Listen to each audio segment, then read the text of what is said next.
Which cool job is actually lame and boring?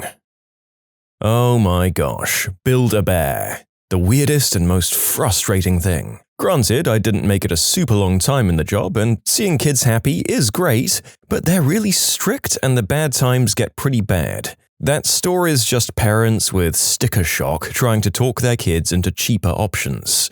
You go in to do the little $35 bear and walk out $150 later with a bear in a full tuxedo with a skateboard and a construction helmet, so people are just kinda angry at you when you work there. I'm a forensic scientist, and it's literally the only thing people ask me about on dating apps. It's very technical work, and it's extremely routine. Oh my god, same. I'm an archaeologist, and I imagine we have very similar conversations. Usually, when I meet people, I avoid the topic at this point because the pressure is on me to drive the energy of the conversations with the exciting 3% of what I do while avoiding too many technical terms.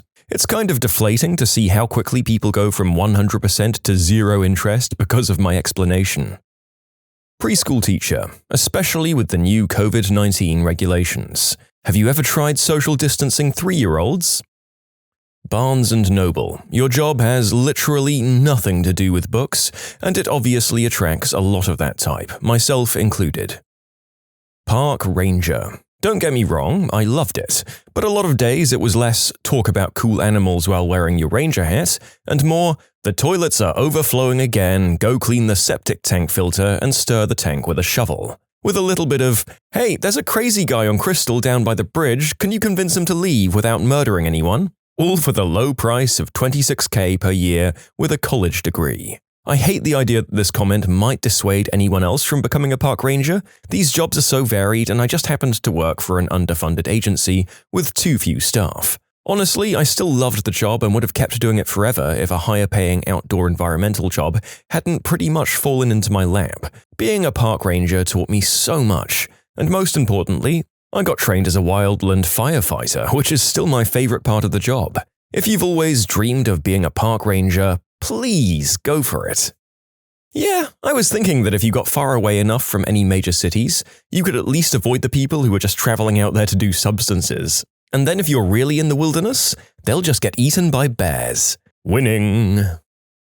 Professional photographer. Not like hobbyist, but business-owning photographer. Sucks the love right out of your work. Because you started the business to take pictures, but then Karen doesn't like the way she looks in one of them, so she wants the whole set for free, plus a reshoot for free, plus those images for free. Then the 2 high school kids getting into a very ill-advised marriage at exactly 18 years old wants to book you for their wedding, but their budget is only $50. Then that Karen calls back because she now loves your work and wants to pay for another shoot, but only if you agree to do her friend's daughter's destination wedding for free. Then you get a call from your last bride. It's been 2 weeks since their wedding. Where the frick are her pictures? Then you get no leads from a bridal expo. Then a client finds out you don't support their political candidate and tries to take you to court to get their money back. Then some Insta thought who thinks she's influencing people offers a collab where you take professional photos of her and she adds a crappy Insta filter to it and claims her friend took them.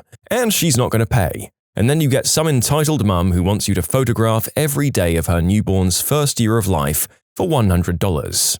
I just went back to being a hobbyist in the end. I do closed captioning. While I joke that, yes, I get paid to watch TV, it's actually very tedious. And if you don't actually enjoy the programming, you're being forced to watch something you don't care for. Or worse, it's something I do enjoy, like a long-form drama. We usually chop those up into 15-minute increments and split between everyone, so I only see chunks and not always even in order. It actually ruins the show for me. We tend to get a lot of complaints from hearing-abled people who don't understand captions were mainly intended for the hard of hearing and deaf, so hopefully you get to read my captions and the viewing experience is still just as enjoyable for you. Working in a flower shop. It's just like any other retail job, but people constantly tell you how fun your job must be. Also, helping grieving families choose funeral flowers isn't fun. I'm a marine biologist. I spent the last week measuring defrosted fish heads. Well, I'm a scientist. I don't know if people usually think of that career as fun, but I think people think it's a lot more eureka and less, this data has to be manually processed for 600 hours before I can analyze it. Yep, as a bioscientist, it's never really eureka and much more, are my cells dead? Are my fruit flies okay? Are they going to fix the microscope? Will the microscope ever be free to book? Is 6 coffees too many? And a large part of my day is just spent doing tasks I need to keep my work running, like making buffers, sorting fly stocks, splitting cells, and cleaning things. And yet, I miss my lab whenever I'm not there. Not a specific job, but traveling for work. I'm in tech, and a lot of people starting out talk about wanting to go to customer sites and get out in the field. I love to travel for fun, but it's hard to fit in the fun stuff when you have presentations and stuff to worry about, and a lot of times your customers aren't in the fun cities anyway. I also think I prefer the stability in day-to-day schedule of traveling less frequently. Had a colleague who complained and whined that he was so jealous until he hit the road and quit after less than a year doing that. Yeah, I get to go to some amazing places, but more often than not, I was in a crappy hotel in a crappy location. Even in great places, your colleagues or customers go home to their families, and as much as I love exploring alone, it does get lonely. Yes, my tiara hurts my head, wah wah. I finally stopped when I got assigned a new and fairly attractive destination, and all I could think of was, ugh, how long is that flight, and can someone else do it? I sure miss my exec platinum airline status, though. TV and film production. I think most people dream of being the actor, the director, and the people making the creative decisions, or the big shot producer calling the shots, but most of the people working in TV and film production are part of a machine, the grind, working in a system, trying to climb up to wherever they want to be. Many don't get to actualize their creative vision. Also, the industry can be project-based, which means job security concerns, and location-limited to New York, LA, and maybe a couple of other cities. The pay can be low starting out too, though it can be good if you work your way up. But I did enjoy the type of people that work these jobs, a little more fun than the business folk I work with now. I have a lot of respect for the TV and film industry. I'd go back to it, but I'd be careful about what the job and career path was. Okay, so not necessarily bad, but beekeeping. You gotta get used to the constant sound of buzzing during hive inspections and swarm removals, plus wearing that protective suit in hot weather for hours on end, give or take the situation. Also, there appears to be a large number of beekeepers allergic to bees, so EpiPens are a must. Photography. I burnt out after a few years. You realize how weddings are so cookie-cutter no matter how original the couple thinks they're being or the religious segment they're attached to. The crappiest one has got to be the couple who refused to honor the contract and didn't pay me after their wedding. Naturally, I held their photos until payment was made. They tried suing me for not delivering their photos because apparently the 50% deposit was enough. Frick that. Took it to court and the Justice of the Peace, this is in Canada, ordered him to pay. Wasted a day and $400 to file the case. It really annoyed me for a long time since I met this couple at a church I used to go to. We even all hung out with the other church friends prior to it. Years later, this jerk and his wife were found to be running an illegal puppy mill. He tried discarding one of the puppies at a plaza shopping mall by throwing it into a garbage can. The puppy was inside the garbage can and crying, and people heard it and rescued it. Security cameras caught and ID'd the guy clear as day. Police raided his house and found he had a bunch of animals in unkempt conditions, and the whole house smelled like crap. When you Google his name now, you find all of this. Pure karma. That well-deserved karmic blow towards these garbage people aside, this is our second story about photography. I've met equal number who've done it as their trade for many years and seem to love it, and hate it, and stories like this one just seem to repeatedly run into the worst crappy cheapskates in the world. My heart goes out to you hard-working camera jockeys. A pediatric nurse. Being a nurse for children and adolescents. Everyone in nursing school talks about how much they want to work with kids. The reality is that a pediatric nurse sees more cases of the worst sort of brutal parents and neglect than any other specialty. Doesn't matter where you are in the pediatric hospital, it's the thing you see most. I've seen so many DCS, which is the Department of Child Services, caseworkers that I've gotten to know some of them and become acquaintances with them. Sure, working with kids and adolescents is great, but people don't think about the most essential piece of that puzzle, which is their families. It doesn't matter how good of care you give to those kids, if you don't loop the parents into that care, you may as well just not be doing anything for them. I always say the more fun it is to go somewhere, the worse it is to work there. Like amusement parks and arcades. Honestly, every job that lots and lots of people really want to do sucks, mostly due to supply and demand. You're going to be treated like crap, and if you complain, you're going to be fired because you're inherently replaceable because there's thousands of people that would love to do your job for even less money than you're making. I tried to explain this to my father when I was going to accept a bartending job at minimum wage. He said I should at least demand $15 an hour, and I told him they'd laugh me out at the bar and find some college student willing to work for less than minimum wage. The fact I'd be getting minimum wage was because I knew the bartenders and owner, so I would have started out at a higher position than just entry level. I didn't want to bartend, it was just a guaranteed job with people I knew right after I graduated. It was more than I had otherwise, and I was easily replaceable for cheaper. Baker. Coming into work at 3 or 4 a.m. so you idiots can have 6 a.m. baked goods is miserable. You can submit your own stories to be featured here on the channel. The story submission link is in the description below. And if you want to listen to some vibey music in the background, check out easymode, also linked below, and subscribe.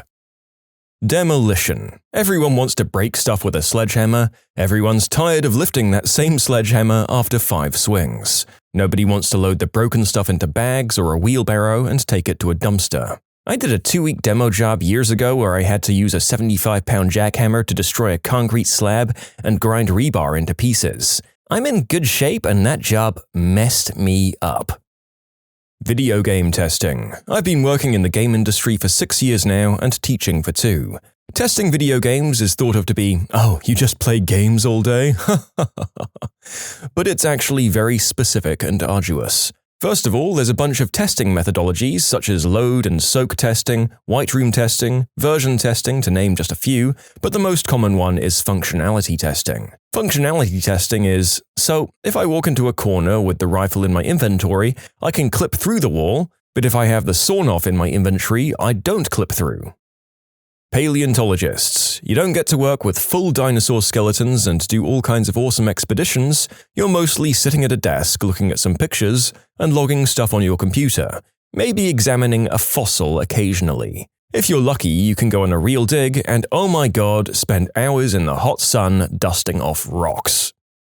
Working in an animal shelter. For sure, it's probably less intense than zookeeping, but the amount of people who apply or volunteer expecting to come in and play with cute puppies all day is absurd. We're basically animal maids. You deal with animals of all sorts of behavioral and developmental stages, crapping and weeing everywhere, and you look over and this one fricking dog named Chumbawamba is sitting in his water bowl, so you've got to fill that up 6 times and dry his kennel out, and then you go and mop up the cat room. Around 10 kittens just want to eat your mop, and also 4 kids are just yelling that something has spewed up on the floor and I must clean it, now. Not to mention all the extra behind-the-scenes work that the public never sees. How in the summer, during kitten and puppy season, the shelter built to house 500 animals has 750, and I didn't take lunch or sit at all for any of my shifts for the past 6 days. How the courts force us to put down animals that we know can be rehabilitated, but we don't get enough funding to fight it.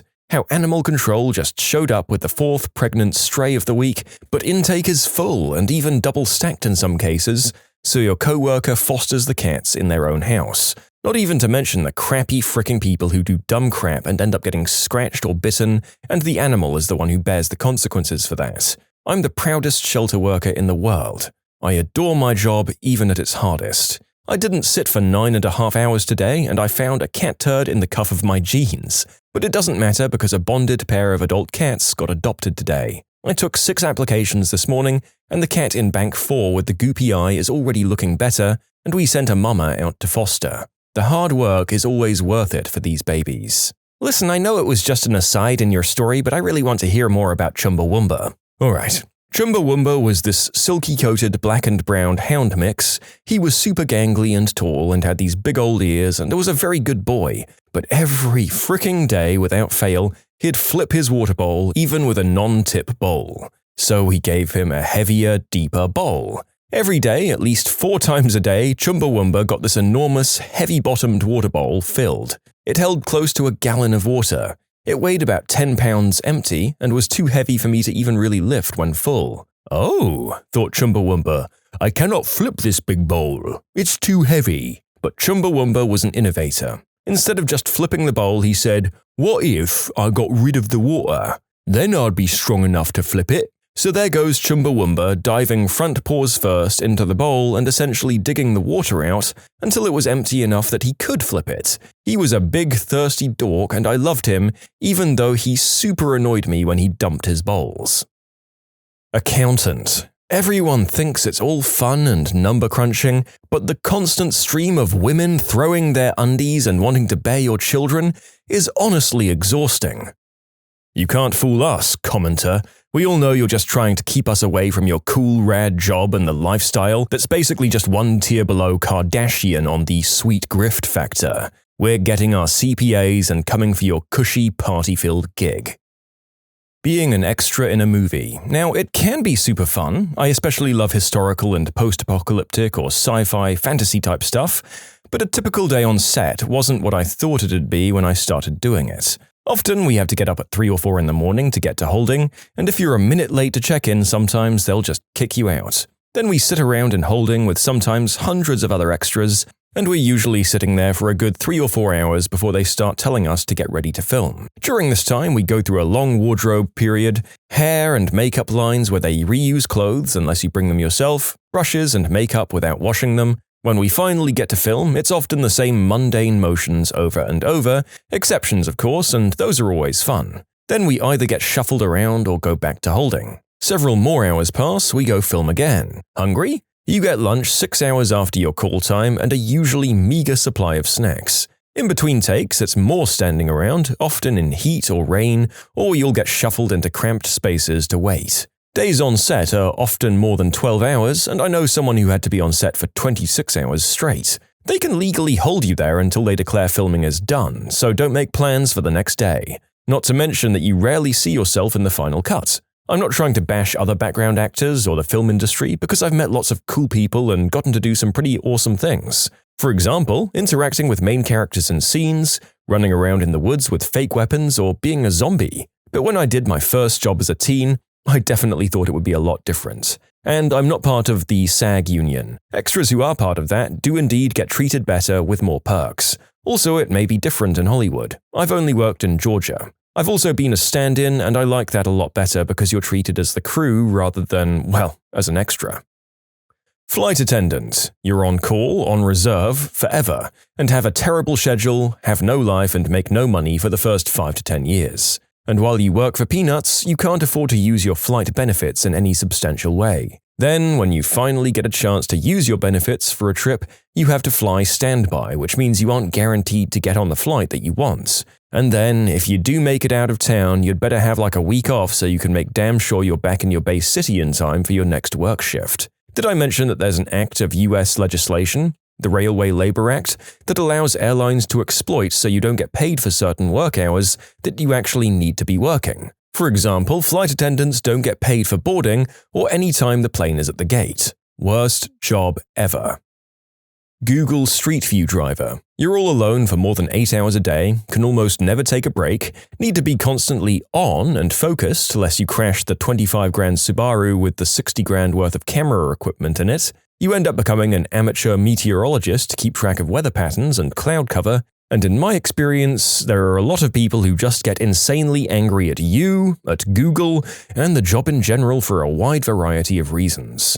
I enjoyed myself when I did it, but it was nowhere near as glamorous or fun as I or my friends or family assumed. The pay? $15 an hour, but contingent on hours driven, which were themselves dependent on clear weather to ensure optimal image clarity. Why not drive every day no matter the weather? Well, Google got around this problem by making you redrive routes whose pictures turned out subpar. To prevent people double billing by driving the same easy route constantly, you also had a weekly quota of unique miles driven, so no double dipping. What could you do in the car? As long as the camera and mapping software was running properly, I was on my own. I listened to music, the news, and lots of books on tape. I could stop for short bathroom breaks whenever I felt like it, and I had an hour guaranteed for lunch whenever I wanted to take it, which usually amounted to eating in the car on the side of some lonely rural road 90% of the time. Who would ever think this was fun or glamorous? All I can say is back in 2012, most people I talked to were pretty excited, myself included, about getting the chance to do any work with Google. let alone this cool new project that would let you see what any place on Earth looked like at street level from the comfort of your home. This was the era of Google Plus being a potentially exciting new thing, and of Google Glass being the future of tech, and overall it was a different time. That's why everyone I knew thought it was a cool gig. Being a character performer at Disney. Don't get me wrong, there are some amazing perks and truly magical moments. I know I'm super lucky and tons of people would love to be in my shoes, but the day-to-day work is exhausting in ways I never thought possible. Guests can be truly awful. I've had things said and done to me I never would have imagined. The company isn't always great, it highly depends on your leadership.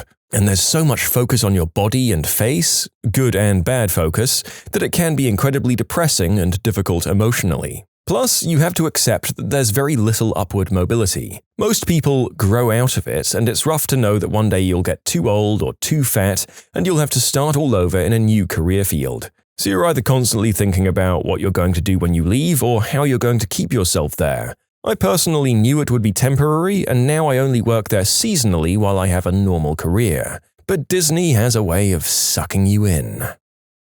Being a writer, I always thought it was my absolute dream job. But the only job I could get after college was working in a content mill as a blog writer. I used to work 70-hour weeks staring at the computer in the basement of an old bank writing bullcrap articles about the dangers of mold, fence cleaning, and why you need a commercial awning, and the dream turned into a nightmare. While I still write occasionally, I'm now working as a communications person, so it's a bit less heavy. What is the best way someone has asked you out? A group of friends and I had gone to trivia at the campus bar, and after a few drinks and some great laughs, it was time to head home. There was a guy that I'd been hanging out with, but nothing too serious, so he walked me home, and as we got to his place, he stops and starts acting a bit odd. He finally says, "So, I've never really done this before, but, do you want to go out sometime?" Obviously, I was mostly excited and asked what he had in mind. His response was pure gold. "Oh, I don't know, I haven't thought that far ahead yet," and that was the end. I told him to tell me when and where, and that I would most definitely be there. We ended up going to a nice place in the downtown area and went for a long walk by the river. I can't really complain. I once got asked out on MySpace by some girl who said, "I'm friends with someone who used to babysit your younger brother." She had seen me in a metal club and asked her friend about me because he said he knew me. She stalked me for a while before sending that message. I found out later she was going to the club loads more often to see if I went. I was 16 and single, so I was totally up for it. Dated for a year or so, things were crazy as heck, and we broke up in a fit of rage, which resulted in her and her friend cornering me in her flat while they both screamed at me, and I grabbed a fire extinguisher and sprayed it in her face, jumped out of the second-floor balcony of the building, and ran for the hills.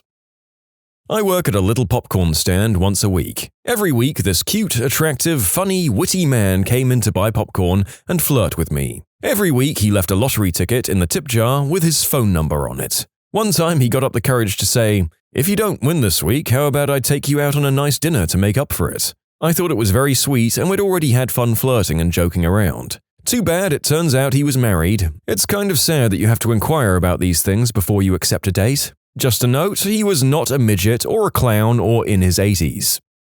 This is an interesting story, but that last tidbit of information's relevance is escaping me. Why is this an assumption that readers should be making? I'm obsessed now. Went to lunch with this guy at a local pub. We decided after lunch to walk around the neighborhood. I really had to pee, and we were outside this other restaurant I really like, so we went in. After a few drinks, he went to the bathroom and I paid for the drinks. He asked for the check when he got back, but the waiter just brought my receipt for him to sign. He said he's never had a girl buy his drinks, and what would his mother say to this? The restaurant gives a postcard with a tab, so I handed it over to him and told him to write her about it. He handed it back after writing, "Mum, this girl just bought my drinks. Not sure how to feel about this. Maybe I should take her to dinner this weekend." I thought it was cute, and I said yes. Well, a group of my friends decided to go out after work for some drinks, and he was going, so I asked him what time we were all meeting. He told me 5:30, so I arrived fashionably late at 5:45, only to find him at the table alone. I walked up and sat down, thinking everyone else was running late. We started chatting and quickly realized we have a lot of similarities, and I'm hooked. Around 7 p.m., everyone else starts arriving, and I'm curious as to why they were so late. They weren't. He told me an earlier time so he could spend some more time with me and get to know me. That night we kissed, and it has been sweet ever since. This story comes from a friend of my family. He was stuck in gridlock LA traffic on the Santa Monica freeway. Being close to losing his mind, he decided to roll down his window and start chatting with the woman in the car next to him. They hit it off and he asked if she wanted to get off at the next exit and get some coffee. They've been married for about 8 years now. This thread is dangerous. It's actually giving me the courage to ask out a woman. I was at the student center in college on my laptop or something when this guy comes up to me and says, "You're the most gorgeous girl I've seen all day." I responded with something like, "Who put you up to this dare?" We talked for a bit and exchanged phone numbers because why not? He was really cocky and a year younger than me, but we hung out a lot because he lived really close to me and I didn't have many friends. We became good friends, and I became good friends with his brothers and some other people he hung out with too. We didn't start dating until several years later when he was less annoying and less cocky. Now we're married and he's sitting really close to the TV playing Mass Effect shirtless. Score! My roommate was walking down the street the other day when a guy stared her straight in the eye and said, "Do you want to watch music television with me today?" She was taken aback but intrigued. That's a hard thing to say no to if done correctly.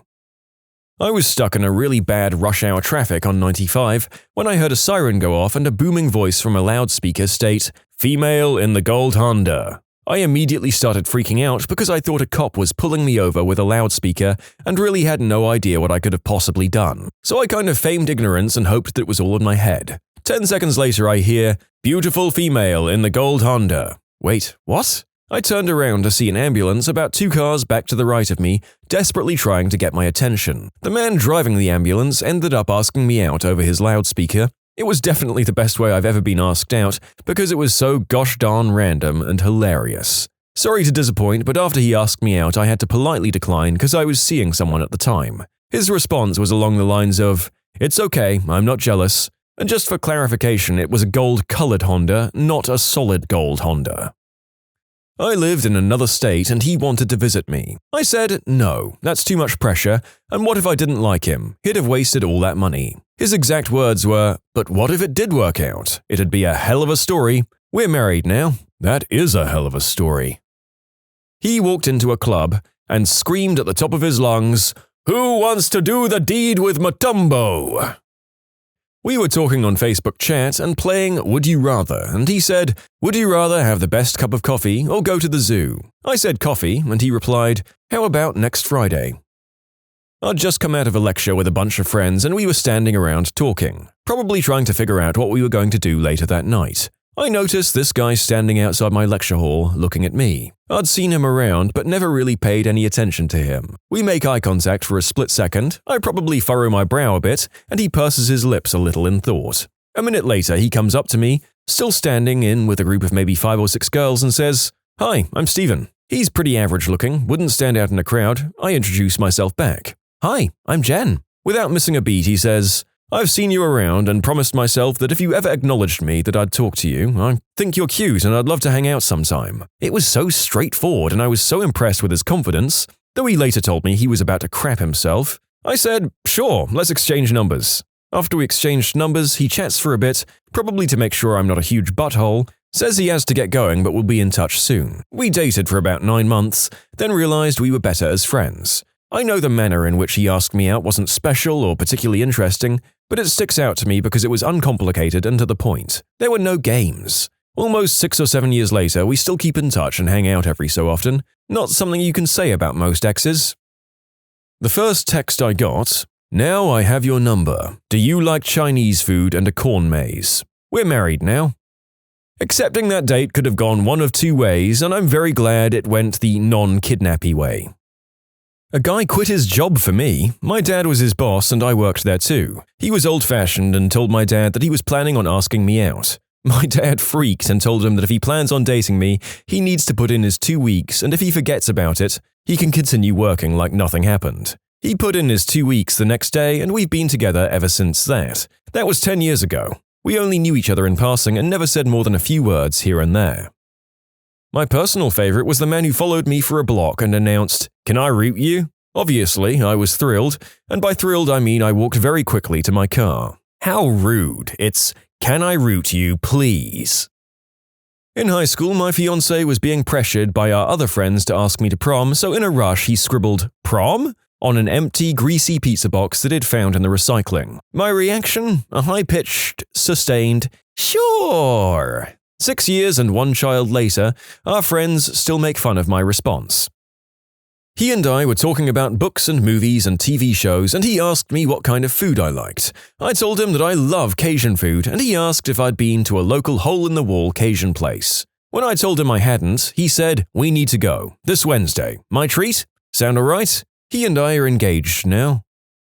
He sent me a text along the lines of, "I had a good time talking to you when we met the other night. Do you want to go out for a drink sometime?" Upfront and straightforward is honestly way better than some over-the-top romantic gesture, at least for a first date. When you've been dating for a while, sure, get fancy. But most girls would rather know that A, you're interested, and B, what you want than have their apartments filled with flowers and be serenaded on the accordion. It's amazing how many people overcomplicate this. All that's needed is to be straightforward and ask them out. There's no need to make an overly convoluted proposal. If they're interested, they'll say yes. If they're not, they'll say no. A first date is a chance to get to know each other to see if there's anything worth continuing for both the guy and the girl. And the best scene to do this is usually by having drinks or coffee. This gives either party a chance to leave relatively easily if it's not working out, unlike a dinner where you get stuck together until the check comes, or a movie where there's no social interaction. It's real life, not a Hollywood romantic comedy. I told a girl I won a hula hooping contest years ago, and she said, "No way!" And I said, "Yeah, you're right, but I hear most relationships are based on lies, so I figured I'd get us off to a good start." I was buzzed and wasn't sure if I'd seen it somewhere before or made it up. You can submit your own stories to be featured here on the channel. The story submission link is in the description below. And if you want to listen to some vibey music in the background, check out easymode, also linked below, and subscribe. Not that it's absolutely the best way any guy should ask a girl out, but it was endearing to me. We'd been going on dates regularly for a couple of months. I don't think we'd ever actually talked on the phone, just texting and whatnot. One night I was out with some girlfriends and I got a text from him. "Hey, can you talk on the phone really quick?" "Yeah, sure. Everything okay?" He called and I could immediately sense how nervous he was on the phone. He started off asking how my night was going and just generally leading some silly small talk. He told me he was a little drunk, and after a minute or so, "So, was there something you needed?" "Oh yeah, I wanted to know if you'd be my girlfriend." So cute. So nervous. I shamefully didn't tell him yes immediately. It wasn't for lack of interest, I'm not a confident person, and wanted to make sure he was absolutely positive he wanted me like that. But I was so flattered that he felt like he had to get a little tipsy in order to officially ask me out. Anyway, here we are, almost 2 years later, living together in an apartment. I'm about to make my first skydive with him, and I love him more and more each day. If you see this, I love you very much, and I'm so happy you're mine. I once ordered a tall hot chocolate from a coffee shop. The guy behind the counter said, "Oh, so you want to order me?" Panties hit the floor. I'm imagining the Old Spice guy. Well, nobody ever orders a pale, pasty white guy. They should really pull that off the menu. I once asked a girl out through a Super Bowl bet, and I won. Thank you, Seahawks. By saying yes when I asked him out myself. Thank you. I have been keeping an eye out for stories where the girl asks the guy out, but this story's prompt was, "What's the best way a guy has asked you out?" So understandably, things have been a little one-sided. My current boyfriend and I had the most awkward and casual courtship ever, and it became official with a conversation that went exactly like this. "So I've kind of been telling people you're my girlfriend." "Okay. Does that make you my girlfriend?" "I guess so." Similar to what a lot of people are saying regarding honesty and being straightforward, my current boyfriend asked me out by saying, verbatim, "Well, I told a girl at work you were my girlfriend, so what do you say? Be my girlfriend. Do it." It's important to note that by this point we'd been seeing each other for a bit and had developed an understanding of the other's humor, so it was actually the perfect approach. I work at Starbucks and he came through the drive-thru. He got a dirty chai and paid with cash, but he asked if he could have his receipt. I thought it was a little weird that he'd wanted a receipt because he paid in cash. But before I could hand it to him, he said, "And in case I have any questions, would you write your number down?" I was shocked and flattered, so I did. That was almost 3 years ago, and we've been inseparable ever since. On a scale of 1 to America, how free are you tonight? That got me. I'm Guantanamo. When I was a server, I had a handsome gentleman ask me a couple of questions about the specials, and then he replied to say, "So I can have anything I want on this menu?" "Of course you can," I replied. He dropped the menu flat to the floor and said, "Would you stand on this for me?" I was flattered, it was witty and made me blush, but I'm gay, so he ended up having the beef dip. We had just done the deed, he was wasted, he flopped on top of me and said, "Date me." He then passed out and didn't remember the next day. We're now happily married and I hope he reads this. So, doing the deed comes before the date. Gotcha. I'm glad I'm taking my notes. I've had pretty good results with, want to meet for coffee? It's low pressure and low risk. If you're weird, it's a public place and they can just leave any time since you've met them there. You can make it 20 minutes or if it goes well, make plans to meet that night. The other perk is you can see if she shares your coffee addiction. If you don't drink coffee, you can get the F out of my face. I once did an imaginary fishing pole cast towards a girl in a group at a bar. It somehow worked and she did a few flops to get over to me. Her reaction was perfect and I've never tried that trick again. My favorite one was pure chance and confidence. On my way back home from London, I travelled through Leicester Square tube station. I play a game called Keep Up Commuter. I race against commuters determined to get through the crowds. I'm jogging with this cute banker guy next to me, then suddenly this old Italian guy clocks me. Bollocks. He started offering me his pizza, which he insists is genuine and real Italian. In his defense, he was holding an actual pizza, but I refused and insisted I was full already. Cute banker guy had noticed all of this and glared as I refused. So when we go to part ways to go north as the Italian goes south, cute banker guy gets up the courage to ask, "Can I get some pizza if she doesn't?" He stares him down and shouts, "You are no a pretty lady." The classic awkward hilarity this erupted in me was unreal, laughing at this banker as he stands there flustered. We got to talking and have known each other for about 9 months now. It was all down to pure luck and I enjoyed the fun of it all. Guys, go for it.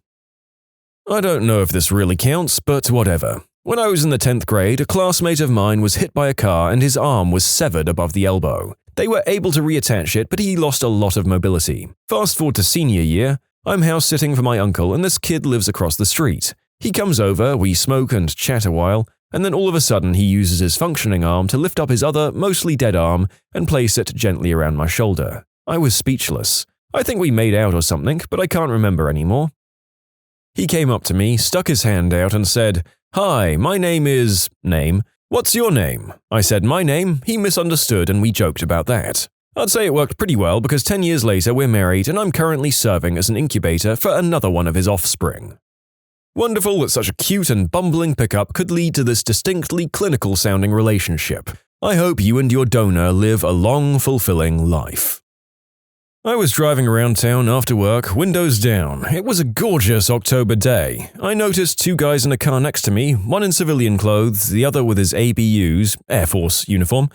I thought it was adorable that they were together because Don't Ask, Don't Tell had just been repealed. I kept driving. A friend prank called me and asked if I had any rubbers, so I was laughing. We hung up and I was singing along to a Christina Aguilera song, I Hate Boys. I stopped at an intersection and glanced in my rear view and saw a guy running full tilt toward my car. I was so shocked that I didn't think to lock my doors or anything. He got to my car, threw a slip of paper in and ran off. It happened so fast I didn't even really see him. The slip of paper was a receipt from some dinosaur park in Texas, and on the back was scribbled a phone number, all bumpy from being written on a car dashboard in a rush. I'm pretty sure I sat in my car with my mouth agape for like 5 minutes. I nearly missed the light when it turned green. I watched as the guy drove past me. It was the man in civilian clothes that I thought was gay. I went home and tried to work up the courage to call him, but I chickened out and texted him instead. I said, "Is this the crazy effer that threw his phone number into my car?" And he replied, "Is this the crazy girl who's texting me back?" We were inseparable after that. We've been married for 2 years now. I'd stayed over at his house. We were best friends, and in the morning he said, "Let's go to Liverpool." We ran to the train station, got on the first train there, went to the Tate and laughed at all the crap art. I swear it was like some cliché indie film. Then we went to a top restaurant, laughed at all his cheesy jokes, then we had coffee on the way back on the train. When we got back to his, he told me he wanted me to be his girlfriend. We'd already been cuddling and holding hands all day and it was lovely. We went to bed and cuddled all night, revealing our mutual feelings. Totally natural progression from friends to partners. Hope that gives you some ideas. The landlord in Spider-Man 3 method is the most direct. Just tell her, "I am man, you are woman." I have a very, very warped sense of humor. I had a guy come up to me, lean in really close, take a deep breath, and then he says, "Oh my god, you smell so good. Kind of like a whore." I didn't see that line coming. I ended up being with him for 2 years. He said, climb in the car. So I did. He then drove with me for an hour until we reached a very small, spooky village. Then he parked the car in the middle of what seemed to be a wood. It was then that I started to freak out a bit. I mean, I'm courageous, but this made me question if I was being murdered. He climbed out of his car and I followed with some hesitation. Then we were in front of a huge fence. It was slightly bent on top, so he managed to get over the fence rather easily. I got stuck on my jeans and tore them open for a bit, landing with a thump on the grass. Holding out a tiny flashlight, he led me up a steep mountain covered with rocks. All the while, I'm like, oh crap, oh crap, oh crap, oh crap. Then I looked up and the moonlight revealed an old castle ruin. Both my eyebrows raise. There, on top of the tower, we stand and talk, enjoying the stars and the noises of the animals in the woods. It's not too cold, and how cool's that to raid a castle in the middle of the night? I was thrilled.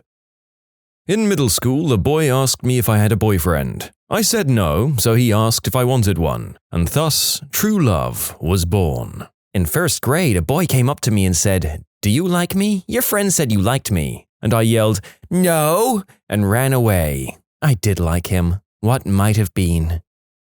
By asking me out on a date, not to hang out, chill, grab drinks, etc. Actually, hey, I'd love to take you out to dinner and get to know you. Sitting across from you at dinner, discussing food on the menu, having constant conversation, not interrupted by TV or a movie. I'm worth it and you are too. As a follow-up to that, asking me out again at the end of the night will generally garner a yes. The whole 3-day thing is complete and utter bullcrap. You know what's sexy? A guy who likes me and isn't afraid to let me know he does. I never ever said yes to a guy who would wait several days to contact me again after a date. If he was genuinely interested, he would let me know. Scientists, what do you know that would blow a regular person's mind? Geneticist here. Different people have different forms of various enzymes, meaning that medication is horribly, awfully imprecise and affects people differently. For example, some people break down codeine into morphine very quickly, which can result in a far too potent dose, and some people hardly break it down at all, so there's no painkilling effect. Until very recently, there was no way to know but try it. The lab I worked in developed a way to record the vibrations a caterpillar produces when feeding on a leaf. We found that plants are able to respond to this vibration when it's played back to them. It not only primes their defenses, but they can distinguish this vibration from vibrations caused by wind blowing, insects walking on them, insect mating calls, etc., and they will not prime their defenses to those vibrations. In short, plants don't have ears, but they can still hear? Okay, and what's the point of responding? The caterpillar's eating it, and the plant goes, "Man, that hurts," and the caterpillar keeps eating? It's more like the plant releases toxins for its friend caterpillar to munch on. Exactly, then releases pheromones to the surrounding plants of the same species to do the same, and sends further messages through the underground fungal hi-fi networks. Plants are sophisticated things and are far more complex and active than we commonly realize. Giraffes have to eat from trees that are upwind from other trees they eat from because they release pheromones to warn the other trees. Anything downwind goes into defense mode and releases chemicals that make the giraffe not want to eat from that tree. Funny that animals have to hunt their plants and find unsuspecting trees to eat from. My research involves Parkinson's disease, and recently there's been findings that contracting an infection such as the flu whilst having PD will make the disease progress much faster, as your immune system will kill the brain cells responsible, in a kind of accidental collateral damage response. So we're looking at how some anti-inflammatories could slow the progress of PD by stopping infections from taking their toll. Early days, but very promising. Just started a PhD in astrobiology. Does that make me a scientist? Looking at microbe behavior in low-gravity environments, it turns out that microgravity has a tendency to make them into these superbugs that are incredibly resistant to antibiotics. There's some worry that this will be a pretty big problem as human space exploration develops. Ah, lovely. Yet another reason for me to never go out into the dark, horrifying expanse of space. Honestly, I was already there, you didn't have to keep trying so hard, universe.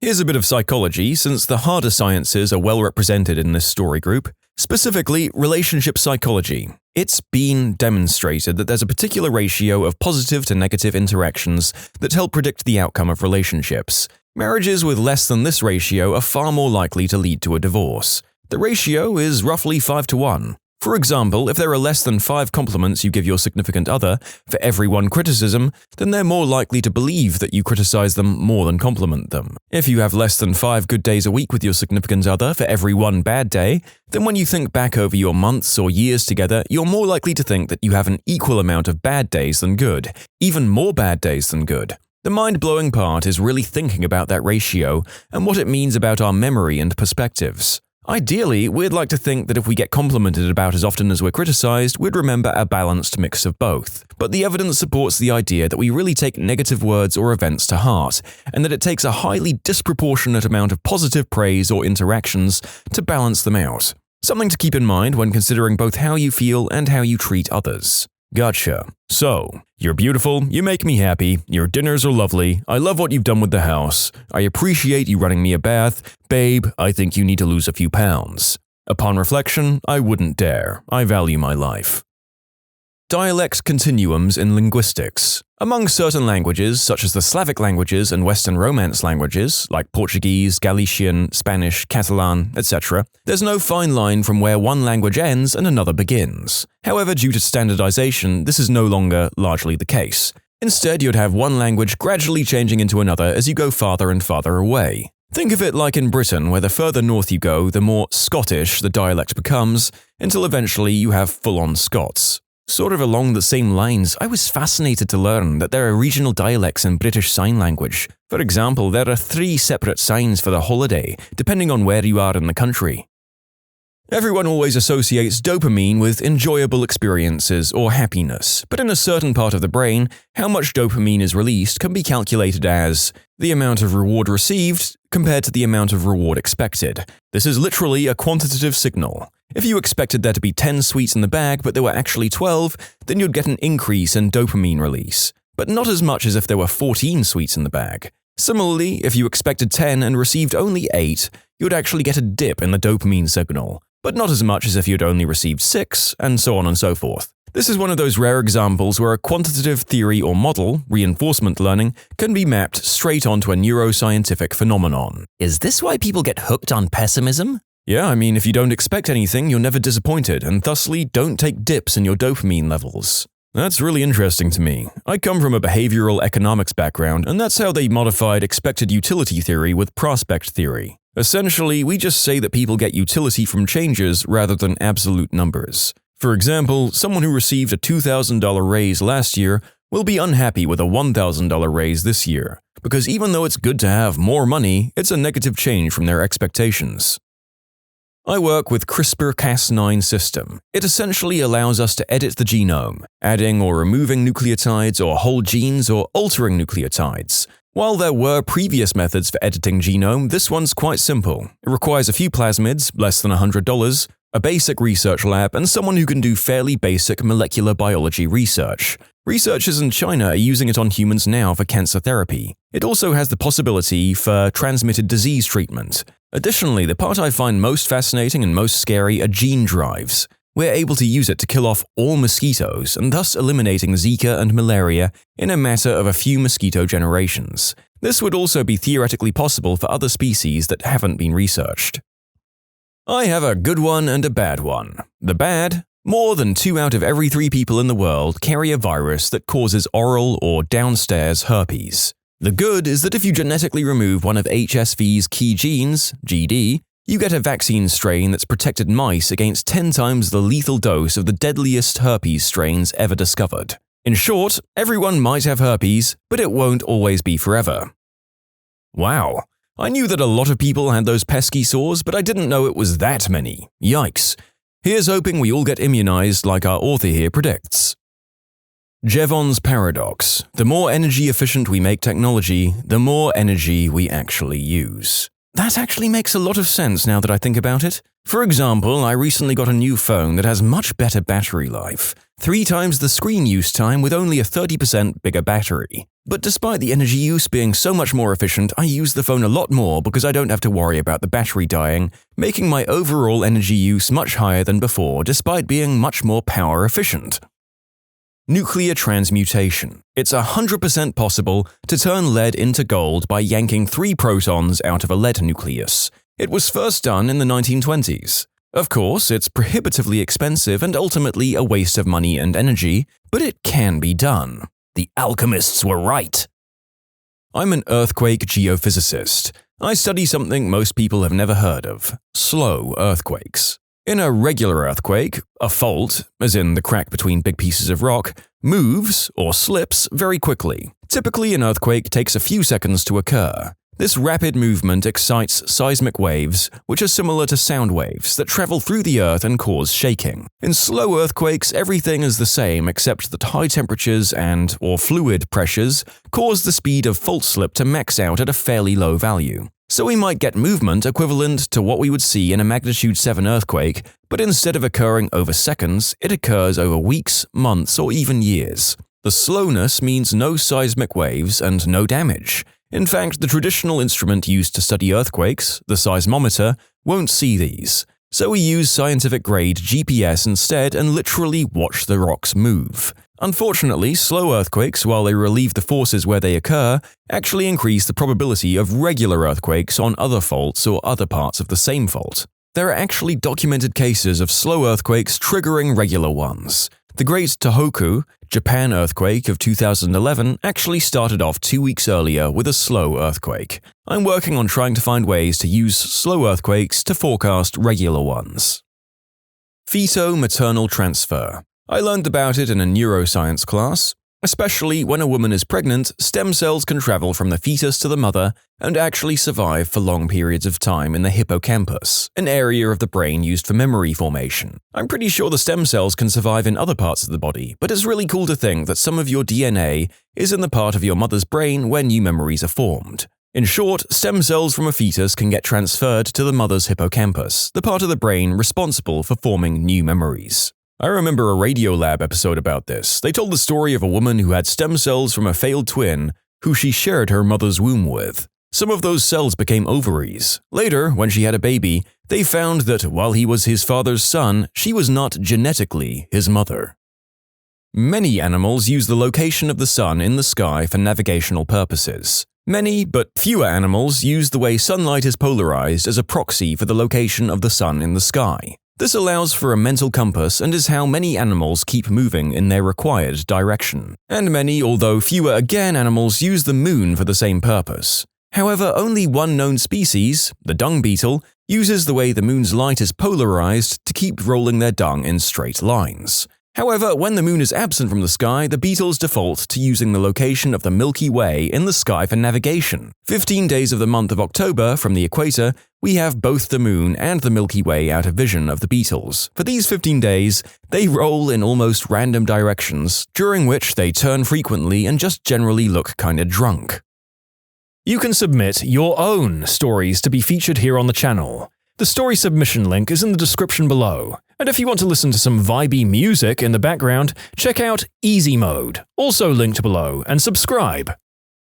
Tropospheric ducting. Shortwave radio signals up to about 30 MHz, which bounce off a layer of charged particles in the atmosphere and are reflected back down to Earth, which is why you hear so many AM stations at night. Normally, higher frequencies just poke straight through and go out into outer space, but under certain conditions they pass through a gap in one layer, hit another and bounce along between the two, like when you get the ball trapped behind the bricks in Arkanoid, until eventually it bounces back out hundreds of miles away with almost no loss. So by sheer accident of meteorology, you can sometimes bounce VHF and UHF signals far further than they normally go, and they sound like they're just from down the road. So you've heard of stem cells, right? Long story short, cells that can transform into other kinds of cells whilst also dividing and reproducing forever. They're responsible for making new blood cells, driving wound healing, among other things. Really neat stuff. It's now fairly accepted in my field that deadly viruses also have stem cells. We think that these cancer stem cells aren't as susceptible to chemotherapy and are partly responsible for why the virus seems to come back even after very aggressive chemo. But as to their exact identity, strategies to destroy them, and where they come from, we're working on that. There have been a few posts specifically on STEM research, but this is the first one I've seen detailing some of the problems they can cause to the human system as opposed to the cures. Obviously, we should continue to study their medical applications, but it's novel to hear about the problems certain kinds cause that we have to learn to combat simultaneously. Meteorologist here. Upper atmospheric lighting is one of the most seldom understood aspects of meteorology. Above some thunderstorms, sometimes you can spot a jet of blue shooting up from the thunderstorms about 50 kilometers. Even more impressive are sprites, giant red emissions anywhere from 50 kilometers to 100 kilometers above the surface. And ELVs, which is an acronym for emissions of light and very low-frequency perturbations due to electromagnetic pulse sources, which are even crazier. They exist for only a millisecond but can expand to a radius of 400 kilometers from a storm as a very faint red light. Crazy stuff. It's not exactly mind-blowing, but it's a neat and recent finding that might interest anyone who keeps up with the vaccine topic. Post-mortem brain examinations of kids on the spectrum has shown improper cortical distribution. A little background, the layers of your cortex are established very specifically before birth. If you have a healthy brain, you will exit your mother with a clearly defined cortical distribution, and that layer differentiation does not continue post-birth. Thus, we can conclude that the disrupted cortex structures being found in autistic children cannot be attributed to vaccines, which are administered after birth. Furthermore, we can also conclude that autism begins affecting children in the womb. For reference, cortical and cortex are synonymous. C-section babies are, on average, less healthy and have more compromised immune systems. This is likely because the birth canal is smearing the last bit of mum's immune system programming before breast milk, as well as helping create a healthy bacterial environment for the newborn. Essentially, a mother's walls on the birth canal are coated in things that will help the baby adjust to life outside the womb. C-section babies are starting to get the benefits of this, with the doctors wiping the wall fluids onto the baby's face, mouth, and head.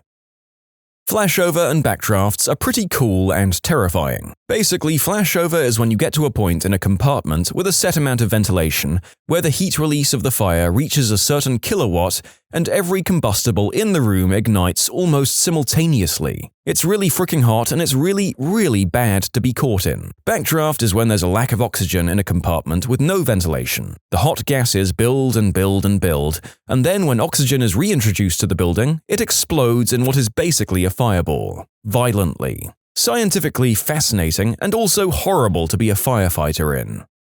Surface science. Van der Waals forces between material are almost universally attractive, but it's possible to create a three-material stack of a surface, an intermediate, which is a liquid or potentially a thin film, and a contacting material that has a repulsive interaction, meaning that the surface and contacting material will repel each other like two north ends of a magnet. Applications would include surfaces that would be water, oil, dirt, a biohazard, or whatever proof, and frictionless interfaces, tested by AFM and undetectable at the pico-Newton level. Unfortunately, the thin films required are not easy or cheap to make, and development would be really, really expensive. Not quite mind-blowing, but definitely exciting. We now have microscopes that can achieve resolution in the low nm range in living cells. We can now start to research the dynamics of small subcellular organelles that are important for a wide range of things, such as embryonic development, cancer progression, and cell signaling. I'm a dentistry student, and yesterday a paper was published where a group of scientists managed to use an anti-Alzheimer's drug in order to build new dentin in damaged teeth. Pulp tissues are already capable of doing that, but new research is desperately trying to find agents that can speed up the process. So this is great news. Giving a person superpowers in VR, for example the power of flight, will prime concepts of superpowers and the heroes we associate it with it, and will increase helpful behavior. Long story short, there was a study wherein people had to fly with a helicopter or use hand gestures, like Superman, to fly in VR. After the experiment, the conductor accidentally spilled a pen case. The people flying like Superman were significantly more prone to jumping in and helping the conductor to pick up the pens. I really like the idea that the people tend to have the desire to use their powers for good rather than to go full-on supervillain. There's a documentary that's been released lately and it's called Most Likely to Succeed. It's about a new education method where it's 90% project-based. The teachers don't do much other than just let the students do their projects and give guidance, as well as organize what projects to do. It's a unique way of teaching that only works in specific schools. Some teachers and members of society think it's the greatest idea and every school should be using it. Me and other teachers don't see it as straightforward as it seems to be. I would recommend giving it a watch though. I live and study in Denmark, and to my knowledge, at least universities here, I don't know about high school, have an 80% project-based teaching. I moved here from a country that's 100% focused just on theoretical approach, and you just need to read and remember what you read. I can say in my case that project-based learning is way more efficient. That surprises the narrator not at all.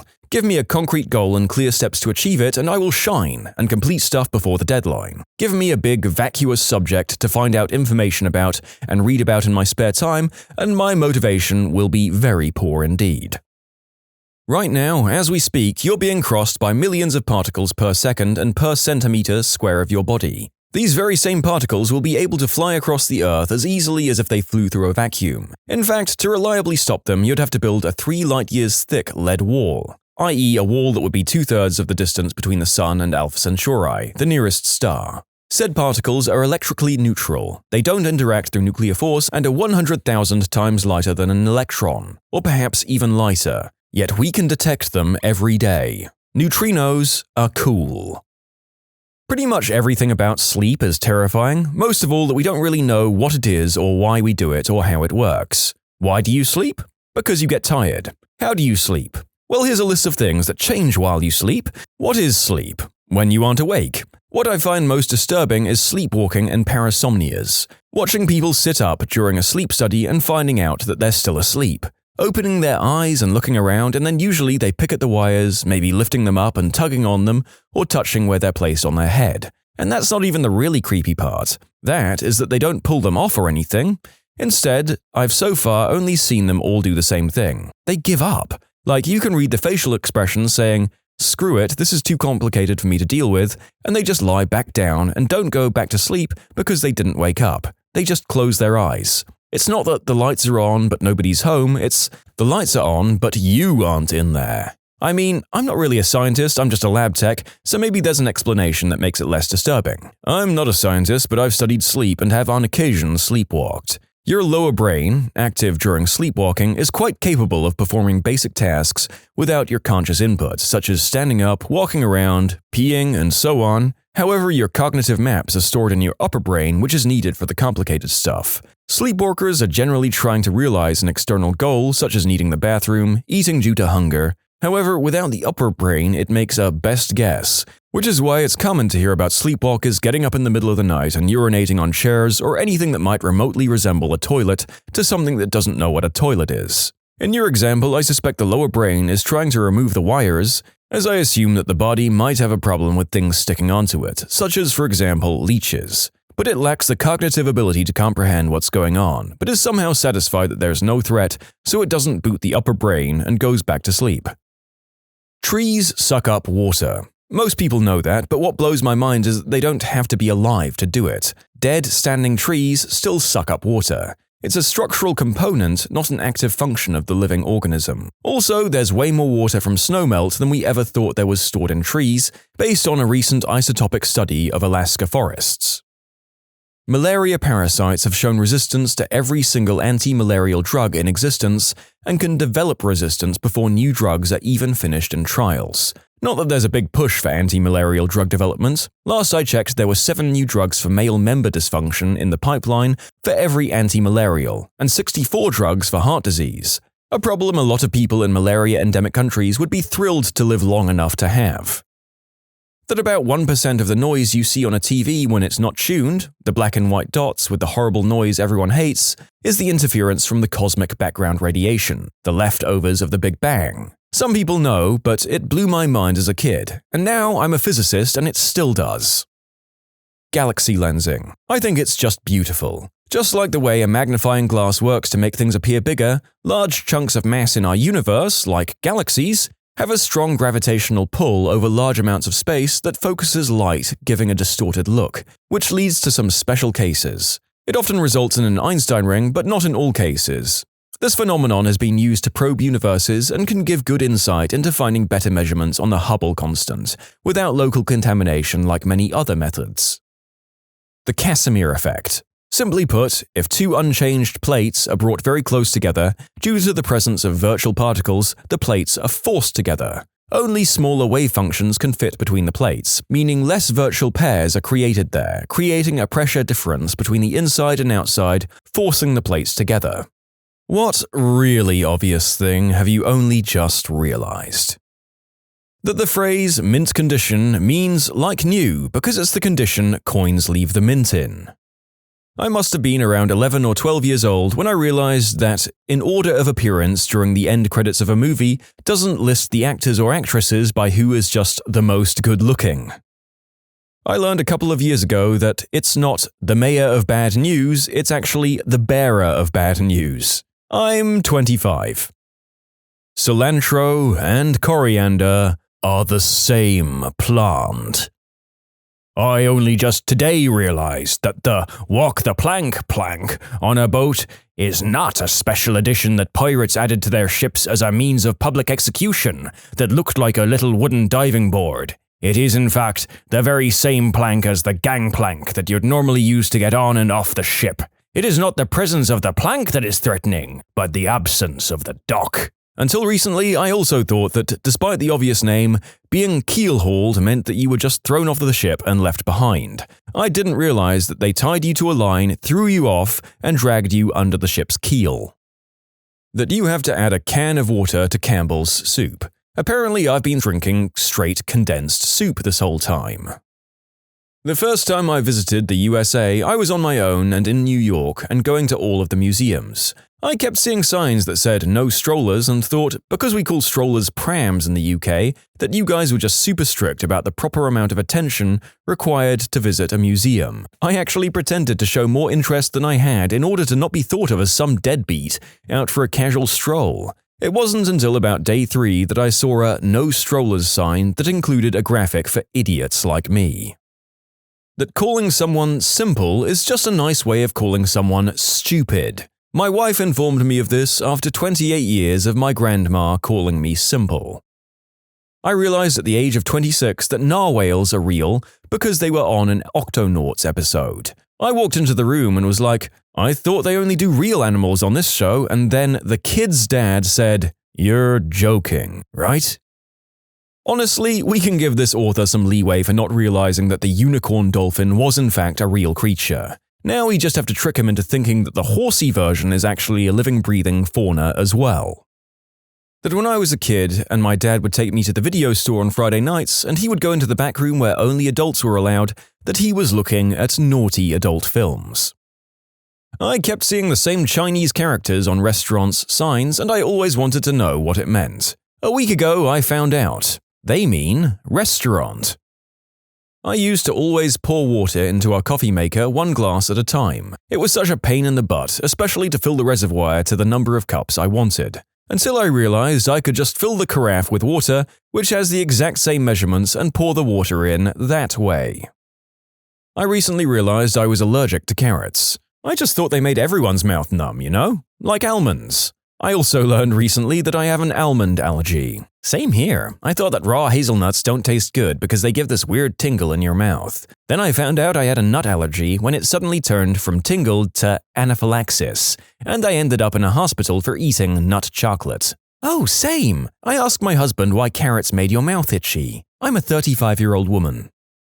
I always thought you can't have your cake and eat it too was a weird saying, because why wouldn't I be able to eat my freaking slice of cake? It's my cake! Nobody was telling me that I can't have my cake. It turns out they mean you can't eat the cake while also still retaining it. Once it's eaten, it's gone. An idiom I didn't understand until this year. I'm 27. The Italian version of this is that you can't have a full bottle and a drunk wife, or something along those lines. This sounds ridiculous, but I recently found out about the term knee-jerk reaction. My whole life I'd been saying it how I heard it and just figured it was spelled something like knee-jerk reaction, like it was some psychology term. English was not my first language, so I was mind-blown when I realized how keys, kiss, he's, his, this, these, among other things, differed in sound and pronunciation. I first noticed this when I told my boyfriend I wanted a keys, and he looked very confused. Now I try my best to pronounce them properly. My whole life I thought pay-per-view was actually pay-per-view, because I'd only ever heard people say it and only recently saw it written out. My boyfriend didn't know that his electric toothbrush has a timer on it that goes off at 1 minute and 2 minutes. He actually returned it and got a new one thinking it was broken, since the timer is just a brief sort of pause and reduction in the vibration. He'd be like, "What the frick? I literally just charged this fricking thing," thinking that the battery was already dying. One day, I can't remember exactly what the conversation was, I brought up how I liked that my toothbrush let me know when I'd brushed long enough, and it was like a light bulb went off in his head. And suddenly he put it together that was what his toothbrush was doing the whole time. That the big ship's wheel I got to turn as a kid was not actually controlling the cruise ship. This jogged my memory of something. When I was around 13, I was on a flight with a bunch of other kids. I fell asleep during the flight but woke up during some turbulence. A couple of kids near me saw me waking up startled and made a big show of saying, "Wow, I can't believe the pilot did a barrel roll." A few other people I talked to about confirmed it, and it took me embarrassingly far into adulthood to realize some people were just messing with me. I mean, a pilot on a commercial flight wouldn't do that, right? I was 28 before I realized the meaning to the "why is 6 afraid of 7" joke. I always just thought it was dumb. 7, 8, 9, like you're just counting. The electric bill wasn't paid until later in my life. I realized that to be in one's birthday suit, it means to be without clothes. I thought for the longest time it was a specific set of clothes you would wear on your birthday each year. I found out when I asked, what happens when you don't fit in your birthday suit anymore? For the longest time, I always thought that prima donna was pre-Madonna. Principal Belding from Saved by the Bell is named Bell Ding. The reason the cord on the vacuum spins is so that you can take the whole cord off at once instead of unraveling it one loop at the time, like I have been my whole life. That parents have children write letters to Santa so they can figure out what to buy them for Christmas. I can't believe how I never put that together after 32 years on this earth. I thought it was just a fun little tradition. My bedroom door was broke and I finally got around to fixing it. I thought the knob was broke because it was pushed in towards the door. So I pulled it out and realized that was how you locked the door. As a small child, maybe like age 4, my family told me the powder room door at my grandparents' house didn't lock. I had a reputation for accidentally locking myself into places, so they didn't want me locking myself in there, I guess. I was 18 before I accidentally locked the door just like that. Realized how it worked and emerged from the bathroom mortified and amused that I'd gone all these years thinking that the door just didn't lock. No one even remembered lying to me about the lack of lock. It's called men's wear, as in W-E-A-R house, and not men's warehouse, as in a regular warehouse. It's been a couple of years since I realized this, and I think it's just a clever name now. What the frick? I just looked it up and I still don't believe you. Consider the narrator educated about this as well. That's a play on words that's completely escaped me for several decades since I learned about the store. The villain in Halloween is not played by Mike Myers. It would have been a lot funnier if he was. This little piggy didn't go to the market to do any shopping. Wait. Then why are the other pigs eating roast beef? I feel like there's at least one of these pigs with its own agenda.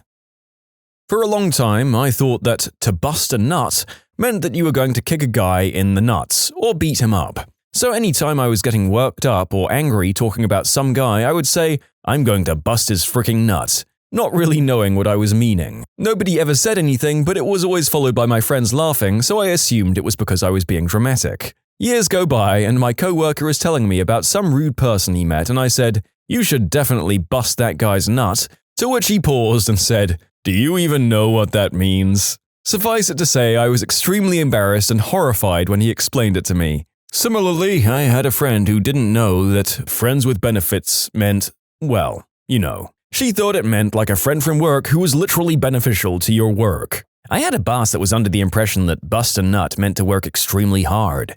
Suffice to say, our team meeting ended awkwardly when Sean would tell us to all go and bust a nut after the meeting. Super embarrassing, but in college I would order Roman Cokes because I thought everyone else was ordering the same thing. It turns out I misheard everyone and found out it was just rum and Coke. When teenagers said we're going to TP a house, I always thought it was teepee, and it never made sense to me since they just covered a house with toilet paper. I recently realized that they didn't mean put up a Native American tent, and that TP was the initials for toilet paper. I'm 27. This girl I know has a dog named Diogi. 2 years into knowing her and being around Diogi, I was having a conversation with her sister-in-law and said, "I love the name Diogi. How did she come up with that?" Her sister-in-law responds, "Dog." And I said, "Yeah, it's a neat name." She started laughing and said, "No, D-O-G, the way you spell dog." I'm still mind blown about this. We got a chocolate Labrador quite a few years ago. My dad has been known to name animals after what species they are. This time around, my mom wouldn't let him name the dog Dog, so he named her Kitty. He also named his horse No Name. This is why we don't let him name animals anymore. You can submit your own stories to be featured here on the channel. The story submission link is in the description below. And if you want to listen to some vibey music in the background, check out easymode, also linked below, and subscribe. Pufferfish suck in water, not air.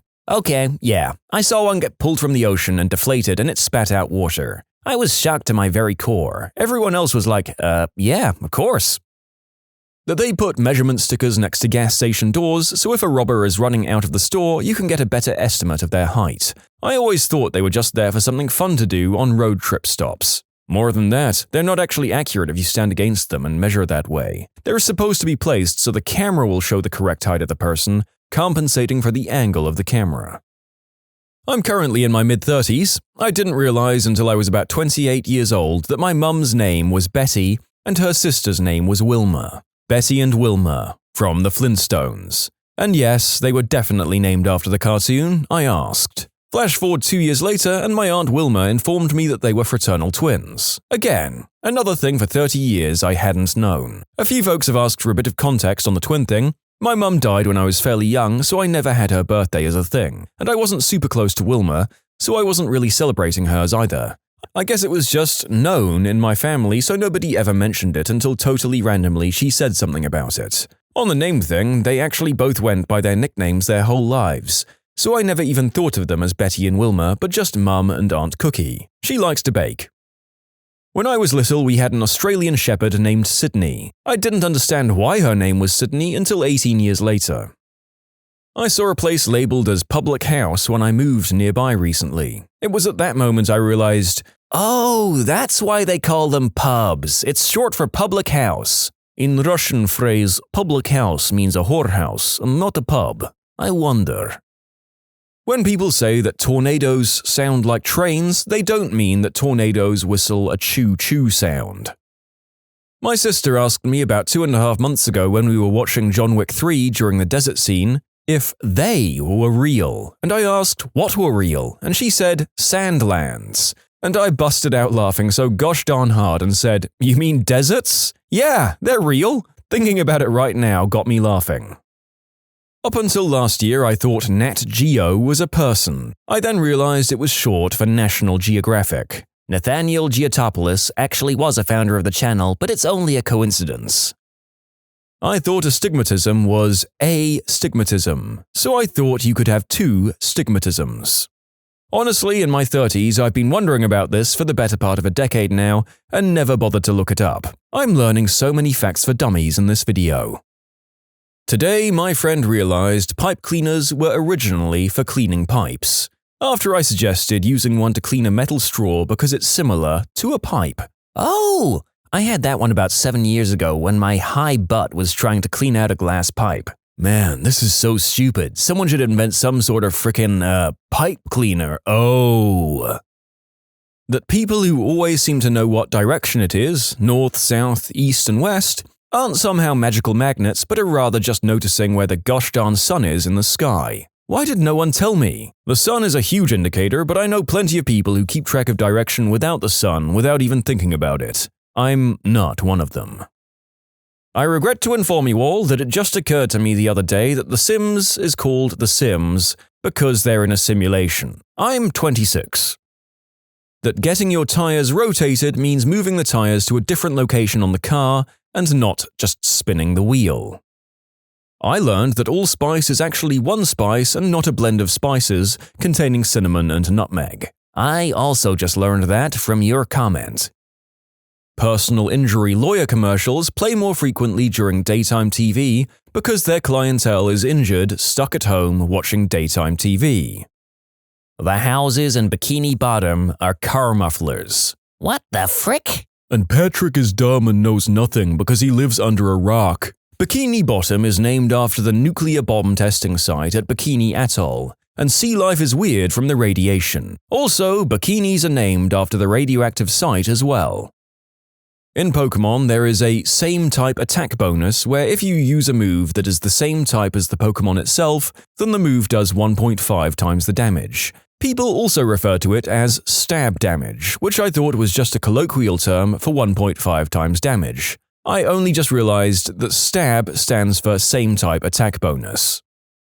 My mum used to make my sisters and I belly buttons for dinner. I was 27 when I realized that they were actually tortellini, but she knew we were dumb kids and would refuse something named so strange even though they were delicious. To clarify how dumb we were, once she was making fried shrimp for dinner. My sisters and I hated fried shrimp, but we loved popcorn shrimp from Long John Silver's. We complained, so my mum said, "Okay, go away and I'll make you some popcorn shrimp instead." We left and she says she took half the shrimp she was already using and cut it in two and then fried it that way. We cleaned the fricking bowl. We were stupid kids and she was a good, smart mum. Cruella de Vil was a cruel devil. The word for explorer in Spanish is exploradora. Dora the Explorer is a Spanish play on words. When I was a kid, my mum told me my rabbit Rosie went to live on a farm. In my early 20s, I saw an episode of The Sopranos where everyone makes fun of Tony when he realizes his dog didn't really go to live on a farm. That's when I realized Rosie had not gone to a farm either. And I would like to officially apologize for the cascading wave of terrible realizations my post has caused. Truly, we sit on a throne of lies. Oh man, I dated a girl once who started telling me about her old dog who went to live on a farm. I didn't even say anything, but just the look on my face made her stop and think about it for the first time and go, oh no. And we had a good laugh about that, but it was pretty wild to see the realization in real time. Today, the radio taught me Mariah Carey wrote and sang All I Want for Christmas Is You. All this time, I thought it was just a cover that she did so well that people loved it more than the original. Turns out, it is the original. Undergarments and socks are there to cover places that sweat and stink so that you don't sweat and stink on the thing on top of the undergarment, and can replace the undergarment more often. Except for men's undershirts, which exist so that nobody has to see my moobs when I wear a white dress shirt. Cat toes. I knew they existed, I've seen them and everything. It's an extremely obvious thing. A few weeks ago, I touched a cat's paw and started laughing like it was the craziest thing ever. Then proceeded to make my discovery known. You're all welcome. Also, bunnies and a bunch of other animals have their own kind of toe things too. Phineas and Ferb are shaped like a P and an F. The song It's Getting Hot in Here isn't actually talking about here's temperature. I felt very, very stupid. Dove soap and Dove chocolate are from different companies. Cigarettes are called cigarettes because they're mini cigars. Alucard from Castlevania is Dracula backwards. I honestly thought that this script was just going to be a home run of me laughing at other dummies who missed self-explanatory expressions and obvious references, but this is the 9th or 10th time one of them has blown my mind, so what does that say about me? Actually, don't answer that question.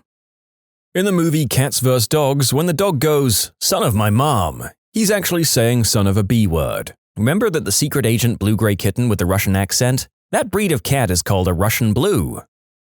That the Houston Astros comes from astronauts, and the Baltimore Ravens are because Edgar Allan Poe lived and is buried in Baltimore. I'm 30 and realized a few months ago that howdy is cowboy for how do you do.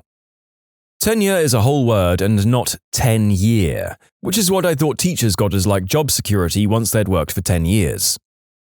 Say My Name by Destiny's Child is about a girl on the phone to her man and she wants proof that he's not with another girl. I realized when I was 16 that reindeer were real. I 100% thought they were fake like elves and Santa Claus. This is so stupid, but I didn't realize my mums were gay until I was almost 14 and I literally heard my mum say, "I'm gay" to my grandma as a joke. I knew that lesbians and same-sex and gays were relatively interchangeable, but it didn't click as "my mums are lesbians," which is another term for being gay, and they are gay, until that moment. I also have a gay mom, but I didn't know the word lesbian till 6th grade. I got into a massive fight with my best friend because she called my mom a lesbian, and I didn't know what that was, so I thought it was an insult. Nope, turns out if your mom has a girlfriend, she's probably a lesbian. I'm 25 next week and I still think about it. The Grammys are called that because the awards are gramophones. That Ecuador is named after the equator. Yep, literally just equator, but in Spanish. My friend, 22 years old, only realized last year that dolphins have to swim and live in the water to survive. He thought they're land mammals, but they just really like to swim for fun. That Michelangelo's David is David from David and Goliath. How did I not know this? I thought it was just a dude called Dave. I love how many comments I'm getting from people learning this today or very recently, and who just thought he was some dude called Dave as well. We got there in the end, guys. Better late than never. Bonus, I also never knew there was a sling. I thought that was his trousers, and yes, I honestly thought that. I never saw the rocks. That American Express and Amex are the same thing, and I've been helpfully telling customers in Australia, yep, we take both, for years. Okay, this was a couple of years ago, but it was something I realized way too late in life. You're supposed to use the towel to dry yourself after a shower. I was just wrapping it around myself and walking around until I air dried. I live in a part of Chicago called Greektown for 8 years, and I never realized the blue and white Christmas lights were meant to represent the colors of their flag. It just dawned on me today. What are the craziest small-town stories from where you grew up? One of my friend's uncles, let's call him Rob, acquired a pet raccoon. He named it Cuddles, and one day Cuddles went missing. So he goes out to the road to check to see if she's been hit by a car, and sure enough, there was a raccoon there, obviously dead. He picks up the raccoon and brings her back to his house and then starts to dig a grave for it. During this time, Rob is calling all his friends and family, inviting them out for a funeral for his dead raccoon. We all show up with food and beer. Rob is crying and finishing up burying the dead raccoon when all of a sudden, Cuddles shows up and starts tugging on his pant leg while he was shoveling. Now, we were all there already with food and beer, so instead of a funeral, we had a celebration for the return of Cuddles. Party included beer, a band, and a pig roast. Rob and Cuddles are often seen together at the various mud bogs my town has. If you don't know what a mud bog is, it's when you drive your usually big pickup truck through a pile of mud and see how far it can be driven through before it gets stuck. Also involves a lot of drinking. More small-town stories. My grandfather, who I lived with when I was a young child, used to play pranks on us. One of his favorites was to go down to the road and pick up possums and then place them in boxes. He'd tell us he'd gotten us a surprise and to slowly open the box. Scared the crap out of me seeing a possum play dead staring up at me. Finally, the umpteenth time of him doing this, I'd learned not to open boxes from Granddad anymore. High school classmate brought to school a decaying human skull he found on his farm. He wasn't sure what it was. It came from a man who'd been murdered in the winter and then stuffed into a drainage tube on this guy's farm. When spring came, thawing snow and rain washed the remains out into the clearing where my friend found the skull. My hometown once had its major roads shut down because a rafter of wild turkeys decided to hang out in the street for a day. Why do I get the feeling like you telling this story is just because you got to say the phrase rafter of turkeys? I got a parking ticket for $5 for blocking a sidewalk. When I didn't pay it in time, they added on a $2 late fee. In Jefferson City, Missouri, the tickets are $3. Lobbyists visiting from bigger cities are said to skip on paying the meter and frame the tickets in their offices. The narrator should note that these stories and the prices are from the early 2010s and have almost certainly gone up at least a little in the intervening time. Stop loading up your cars for Jefferson City, it might be at least $7 now. A few years ago, a friend of mine unsuccessfully, thank goodness, tried to self-delete by taking a bunch of pain pills. He was taken to a small hospital in Millen, Georgia. I was living in Atlanta at the time, so some friends and I drove in to check on him. When we made it down to the hospital, we were asked to wait outside his room while a nurse was in the room attending to our friend. While we were standing in the hall, a man dressed in coveralls walked up to us. He was obviously a mechanic by the way of oil stains on his coveralls and the strong smell of grease. We struck up a conversation with him and he told us he'd been down the street at the local mechanic shop, suspicions confirmed, and he walked down to check on, what I now assumed to be, our mutual friend. He moved to walk into the room and we told him everyone was supposed to wait outside until the nurse was done in the room. "Oh, it's okay," he says, pulling a stethoscope out of the pocket of his coveralls. "I'm the doctor." I was an EMT for a small company. One of our trucks hit a deer in a neighboring jurisdiction. An argument ensued over who got to keep the deer. Another one, a man high on crystal threw the cash register at the store clerk. After a pursuit that ended when he was captured on the roof of a bowling alley, he ended up in the hospital for having a broken ankle, running. A tiny emergency room means he's placed in one of 2 neighboring beds. The other one was occupied by the store clerk. Hilarity ensued. I lived next to a farm in Siler City, North Carolina. One day as a kid, I walked down the road to explore under the bridge on my road. To my surprise, I found a bag full of rotten cow carcasses. How many cow carcasses can fit in a single bag? Depends on how rotten they are, I'm sure. I grew up in Flagstaff, Arizona in the 80s. As a kid, one of my favorite places to go with my father was Ruff's Shooting and Liquor Store. And it was exactly what it sounds like, a combination weapon and liquor store. Another Flagstaff story, there was a small airport outside the town, very small. In the morning, the elk would come through the tree line and lay on the asphalt runway because it was warm.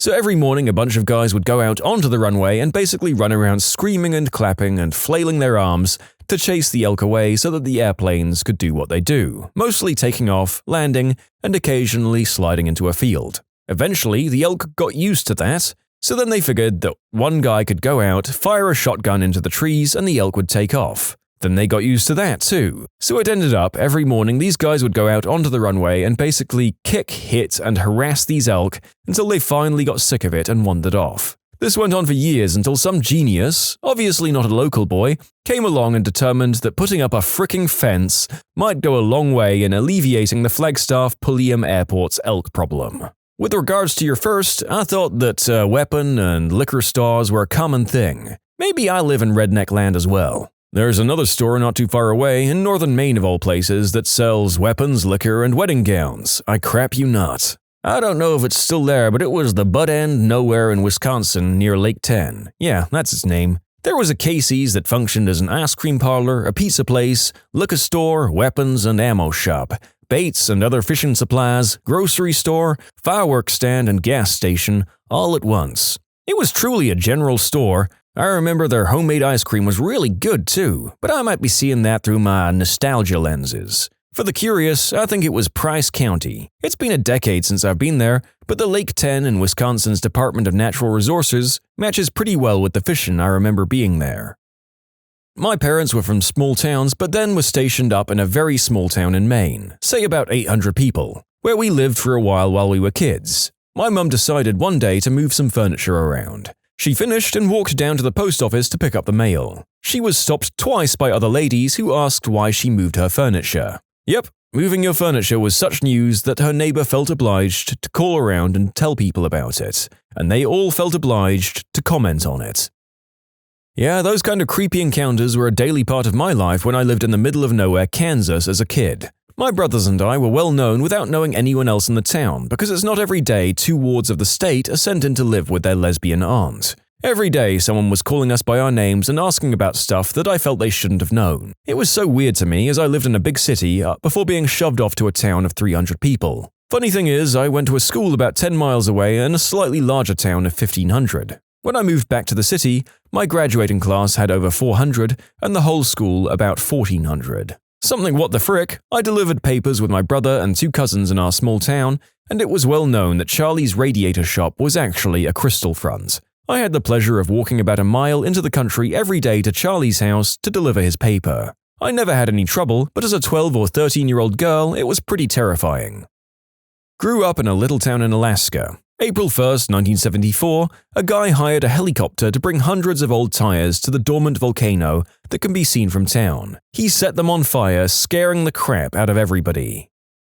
That is simultaneously an amazing prank and a signal that there was absolutely nothing going on if that's how bored the town's presumably richest man was filling his time. Probably spent someone's monthly salary to do that.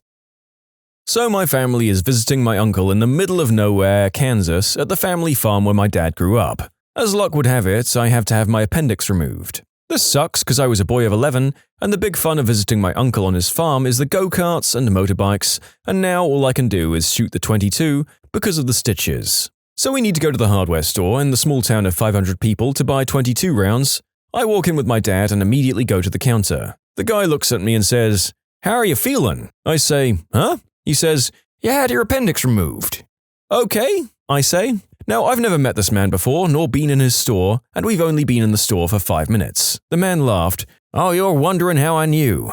So I read this in the newspaper that John, incidentally the name of my grandfather as well, was admitted to the hospital for an appendix being removed, and I thought it was your grandfather. Then I remember hearing that your father was visiting and his name was John. Then you and your dad came in and I recognized him from when he used to come in, and I figured you were the one with the appendix removed." As we left, I asked my dad, "When was the last time you were in the store?" "Dad, 30 years ago when I was 8. I think the weirdest part of the story is that having your appendix removed was newsworthy. Oh, seriously, our town's local journal printed a story that my dad and his girlfriend once visited me when I was living in the big city for college. I still live in the city. There's no way I'm moving back to that. I don't want to make the front page.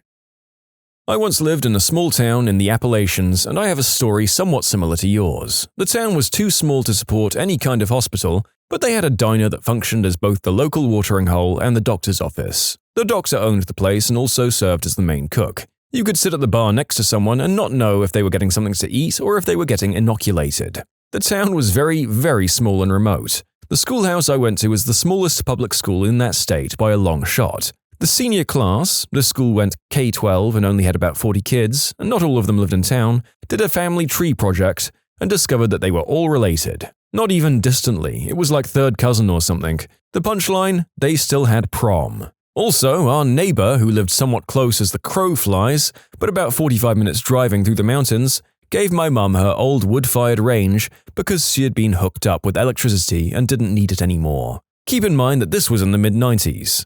I have too many stories about that place and the crazy folks who live there. I didn't think any towns like that still existed, but they're out there. They're kind of like time capsules.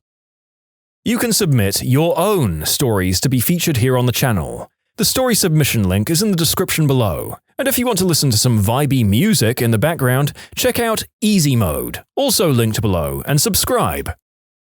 I remember we had this old guy we called the Gum Man. He would hang out in the local Piggly Wiggly, a grocery store, all day and ask little kids if they'd gone to church that week. If you told him you had, he'd give you a piece of gum. It was only later in life that I found out he wouldn't give any gum to black kids, only white. After typing this all out, I realized how creepy the whole thing actually was. Piggly Wiggly, that's the very definition of the South. I'm sure when you enter their store, there's some kind of temporal displacement thingy-majig, and you get transported right back to the 1950s, which might explain what you saw, right?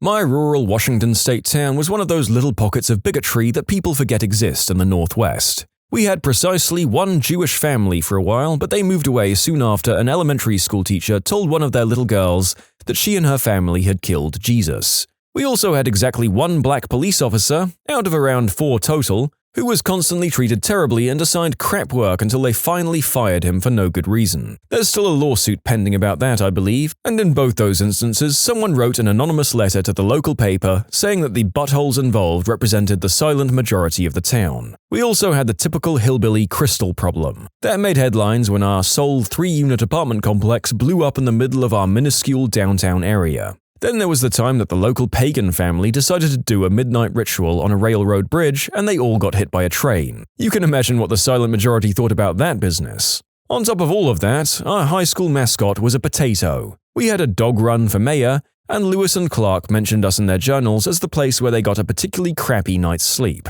I can't be the only one that's cracking up at the image of a high school pep rally full of young kids cheering on the hometown potatoes. Not only were they cheering the potatoes, they were occasionally encouraged in their efforts by a student in a potato costume that basically looked like a very angry and aggressive Mr. Potato Head wearing a crown. He would mimic and occasionally playfully make overtly creepy moves on the cheerleaders, and sometimes would lead us in a dance called the Mighty Spudder. Also, our elementary school children were known as the Tater Tots.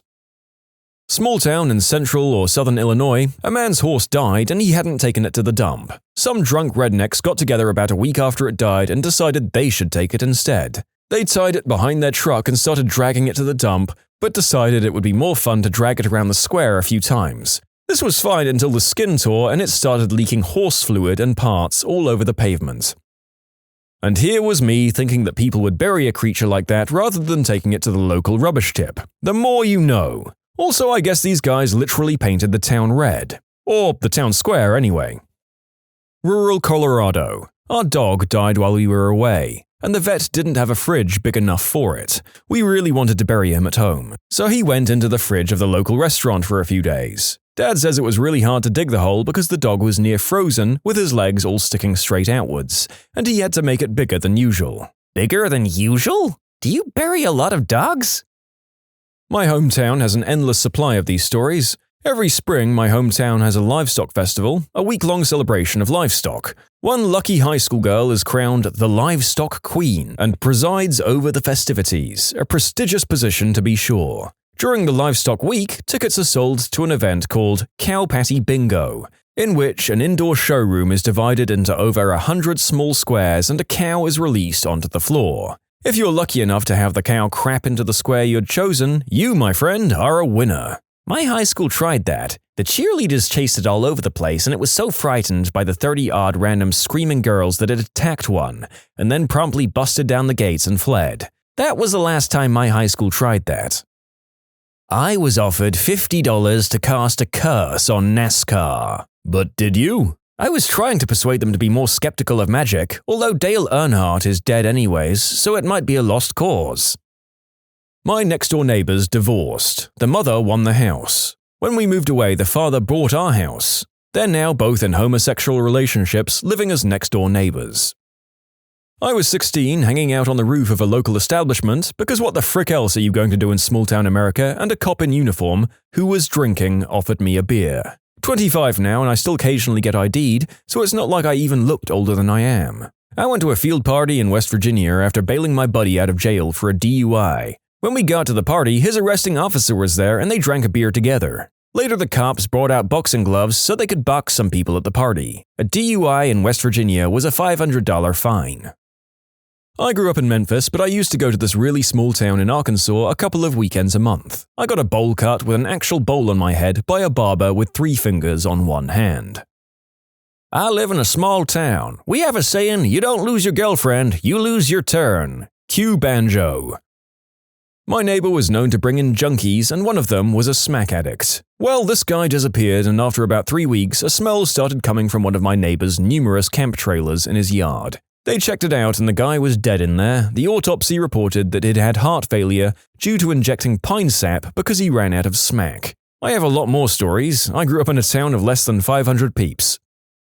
I was hanging out with my grandma's neighbor's 2 kids. Wes, the boy, wanted to go back in the bush. We lived in a rural area, and so his grandmother let him take me and my sister down the back road on an ATV. We were back there barely 10 minutes before we came across the most horrible stench I've ever smelled. Wes drove towards the smell, and we found a cow graveyard. There were 25 or more dead cows in various states of decay. Wes's sister said she was going to throw up, so we left. Not really that what the frick, but I was quite young and had nightmares about zombie cows for months. Little children, including my sister, set out on the school's Environment Day to pick up trash in the woods. We found a World War II bomb.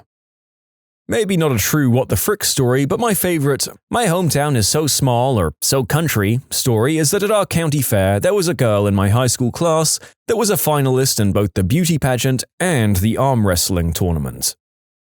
I was buying beer in a very small town in central Oregon. It was just a store or gas station on a state highway. As a young-looking 21-year-old, I carried my passport with me because I figured it was better and more believable ID. I got carded and handed him over my passport, and he said, "I asked for ID, not a book."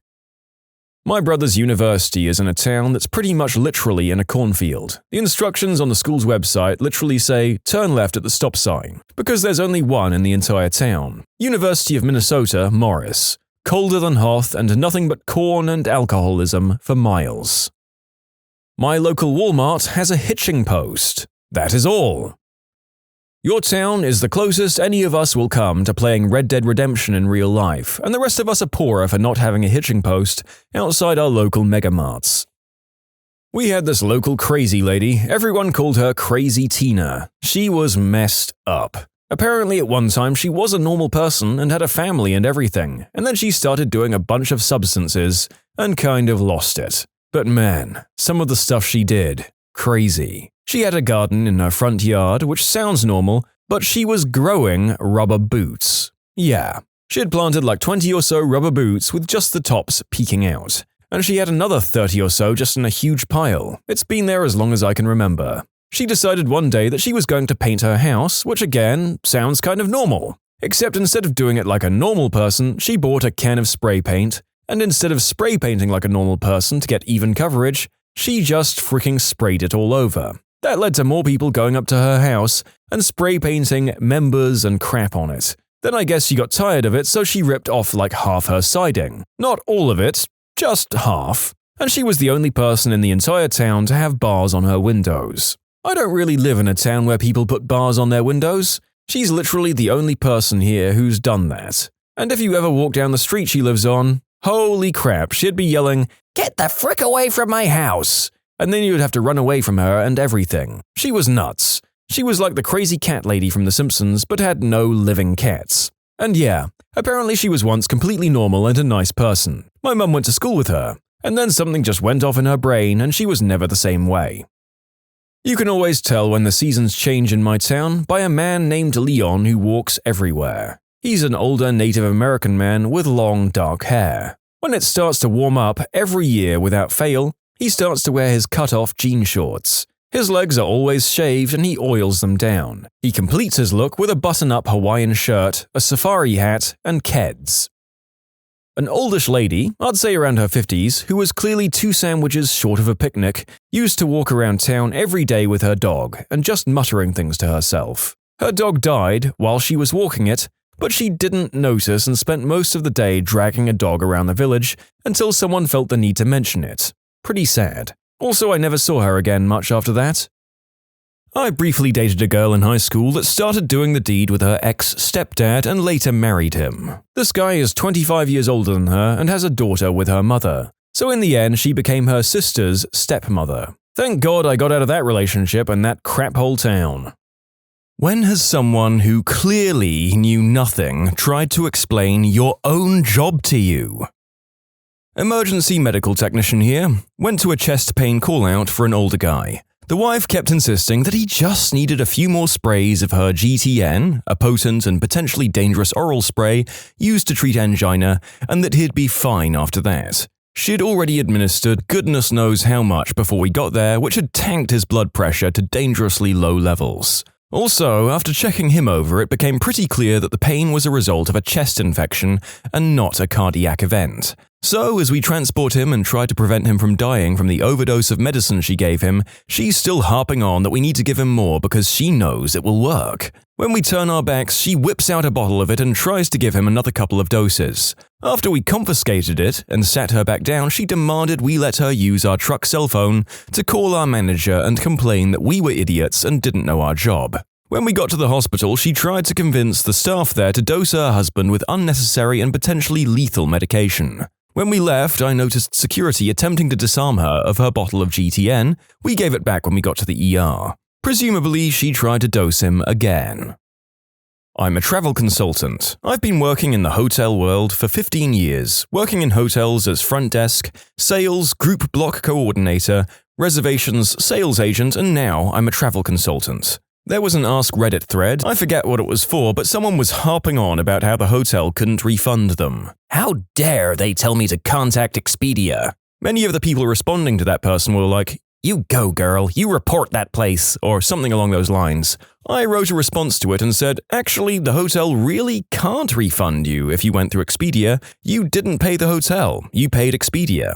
But Expedia bought the room for the hotel, and therefore I did pay the hotel. No, the room was Expedia's to sell and you bought it, and the hotel can't refund you. Even if they wanted to, they couldn't because Expedia has your payment, not the hotel. The third party doesn't provide anything to the hotel other than the dates of stay, your room type, and that's it. They don't even tell us your phone number most of the time. Sometimes they give us a throwaway email. Well, that's bullcrap. Rabble, rabble, rabble.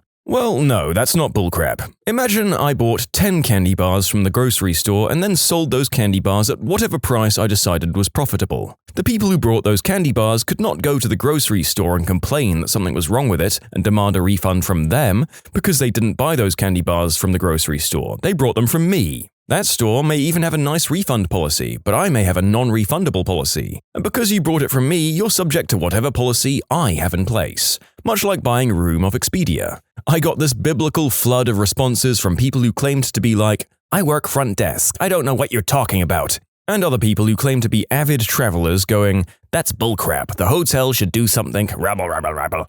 Come on, it's literally one of the most basic pieces of training you get in a hotel environment, that if you pay a third party for your reservation, any changes or refunds have to go through that company. I reckon none of these people who responded to me actually work in travel at all. I'm a physician. My mum knows more about medicine than me. I don't even try. Doctor here, my mum also knows more about medicine than me. Let's face the facts, no matter our training, our respective mums will always know more than us. It's just how it works. Social worker here, I had a banker try to tell me that human trafficking didn't exist, because she had never personally met anyone who'd been a victim. Well, actually, Canon don't make professional cameras. Okay, buddy. Me, a working photographer. Working in VFX, you will now and again expose someone to a naturally photographed shot you haven't worked on yet, only to hear it looks fake. Similarly, a shot in which many things are indeed fake, some yuts will inevitably pick out a real object and say it needs to be redone to fit in better. It just doesn't look like a natural part of the scene. Say what? It looks too synthetic. It's a physical prop shot in camera. Well, what did you do to it? I let light fall on it in front of a light sensor. Also in VFX and animation, and the amount of people who think the computer literally does everything for you is maddening. One lady couldn't fathom why they would pay me to do my job when the computer just does it all for you anyway. It can't be that hard. Trust me, I wouldn't be working this much overtime if I clicked the rig or sim button and had my entire asset or shot instantly done for me. I'm an explosive ordnance disposal technician. For some reason, there's a ton of combat engineers who think that they can do my job better than I can. This was told to me by a coworker. While he was standing around, he saw a Humvee screeching towards him and his team. The terrain was very bumpy and the vehicle was bouncing around. A combat engineer pulls up, gets out, and says he has to show them something they need to help him with. In the bed, there's an armed anti-tank mine that wasn't even secured or anything. They immediately screamed at him and cleared the area of other personnel. They asked him what the frick he was thinking, and he was absolutely convinced that only the pressure of a tank running over the mine could have detonated it. He was very wrong. It could have gone off while it was bouncing around in the bed of the vehicle. He wouldn't listen, and he was absolutely convinced that he was correct. Fricking moron is lucky to be alive. Well, he survived that ordeal but probably got himself killed at some point after the fact. My buddy and his team moved the mine to a safe location and blew it in place. My coworkers do stupid things, but not to things that actually blow up. Wow. I used to run a pub, and there's a classic saying. Everyone knows how to do two jobs, their own and running a pub.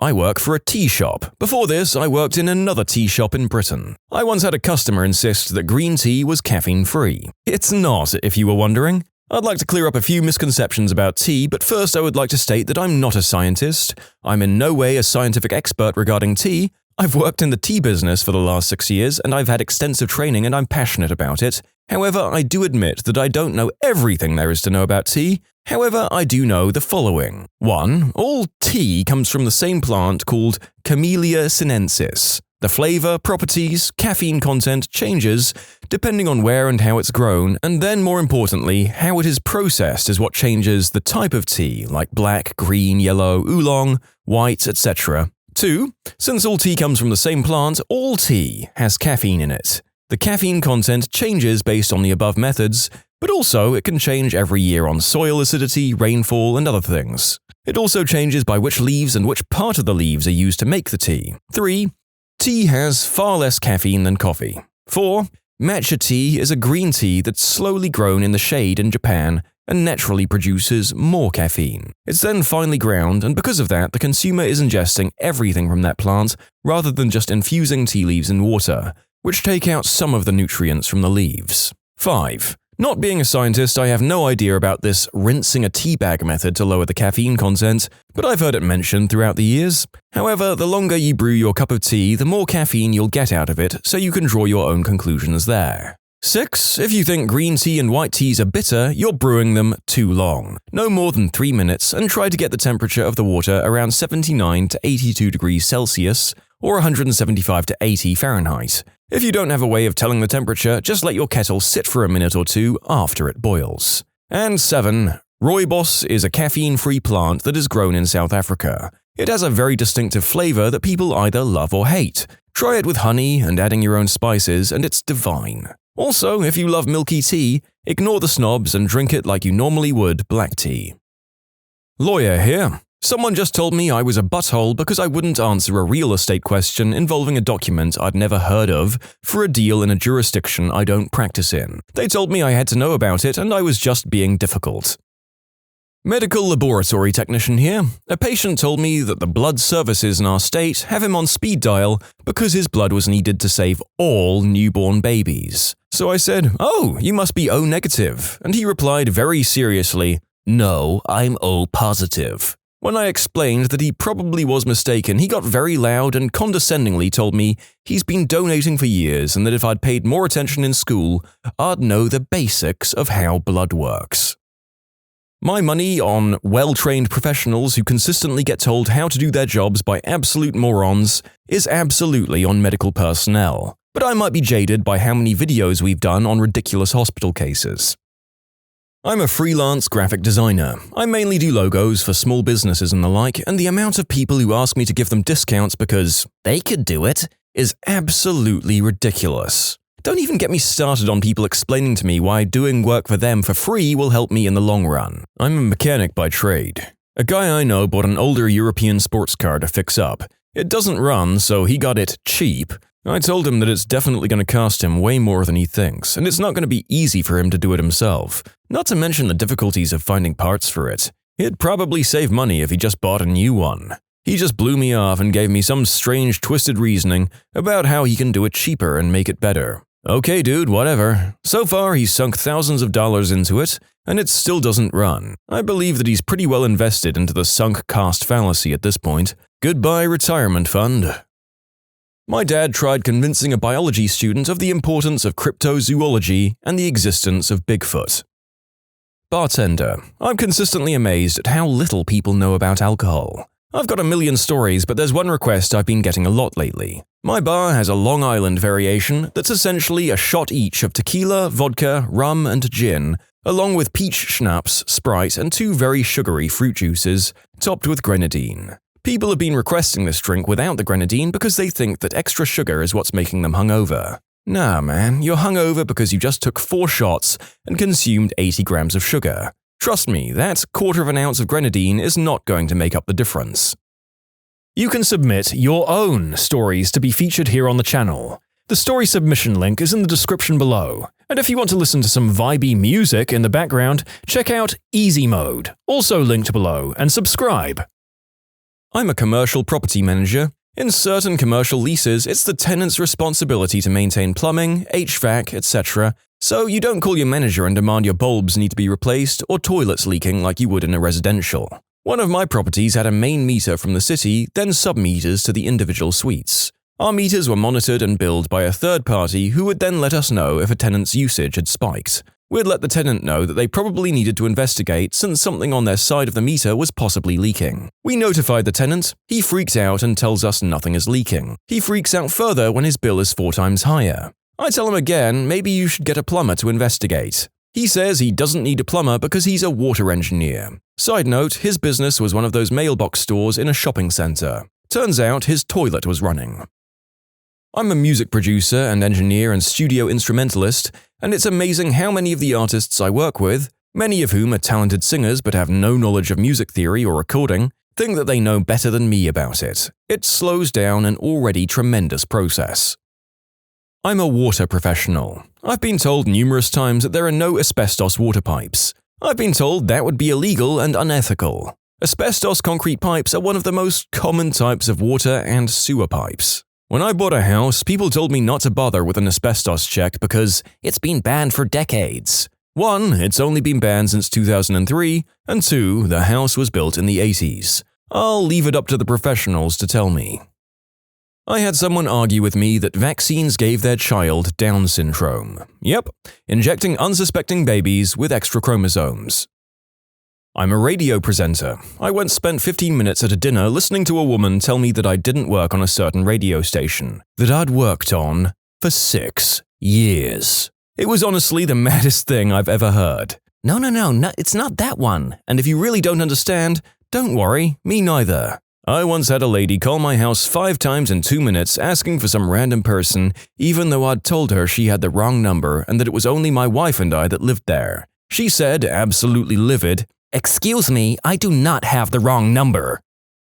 I sell tickets at a ski resort. Last Monday we had a Rotary night where tickets are cheaper than normal and all proceeds go to charity. Tickets were $25, but if you bought them online they were $20. This one lady came up and asked for a ticket and I told her the price was $25. She got super angry and insisted that they were $20. I show her on my computer how much they are when I ring a ticket up. She claims that nowhere online does it say that the $20 tickets are online only. So I pull up our website and show her that it does indeed say that the $20 ticket is online only. At this point, she's raised her voice at me and tells me that it didn't say the same thing earlier that day, which everyone I work with knew it did. She makes me call a manager and she says the exact same thing to her and explains to her that these tickets are normally $72 and she's saving money today anyway. Plus, all proceeds go to charity. She gets angrier and states that she isn't here for charity, we normally aren't open on Mondays or Tuesday nights anyways. My manager proceeds to tell her that there's nothing we can do about the price change and that she can either buy a pass or not.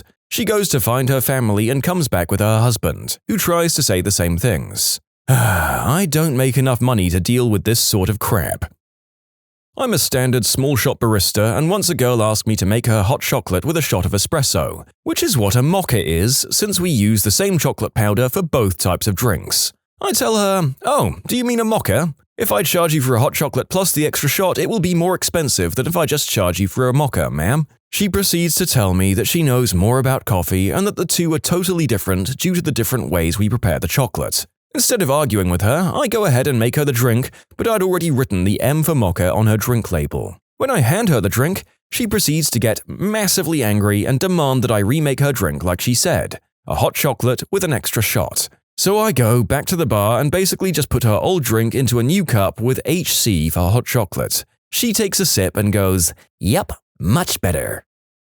The narrator feels that one. I can't say too much, but I've made a lot of coffees in my time and people's placebo can be very intoxicating to them.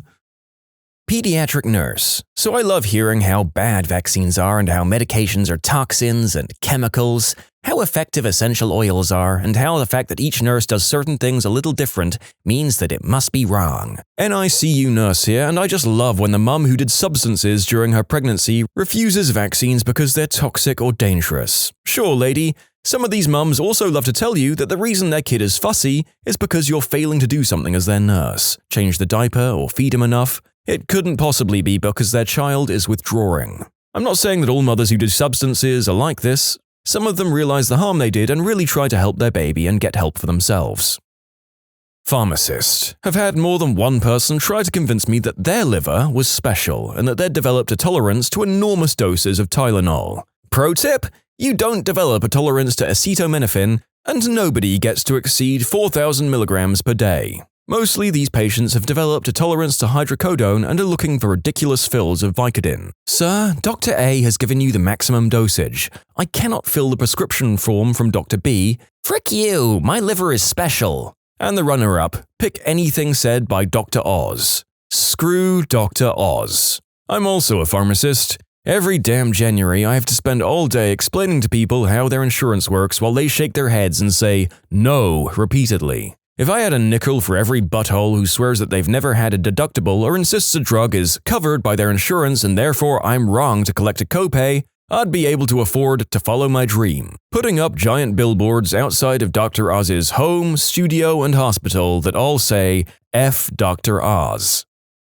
Back in my barista days, I worked part-time at Borders. One night, a guy came in and asked for a cappuccino. I made it and he took it to go, add sugar, and came back with the snottiest attitude, asking why I didn't put whipped cream on it. I explained that whipped cream wasn't standard on a cappuccino, and he insisted that it was. I offered to put some whipped cream on it, but that wasn't sufficient. He berated me for not knowing how to make a proper cappuccino, and he lived in Seattle for years and knew coffee better than I did. Finally, I got annoyed and pointed out where he could find books about coffee and told him if he could find one that said a cappuccino was generally made with whipped cream, I'd give him a cookie. He said, "You're on," and stomped off in the direction of the books, and I never saw him again, jerk.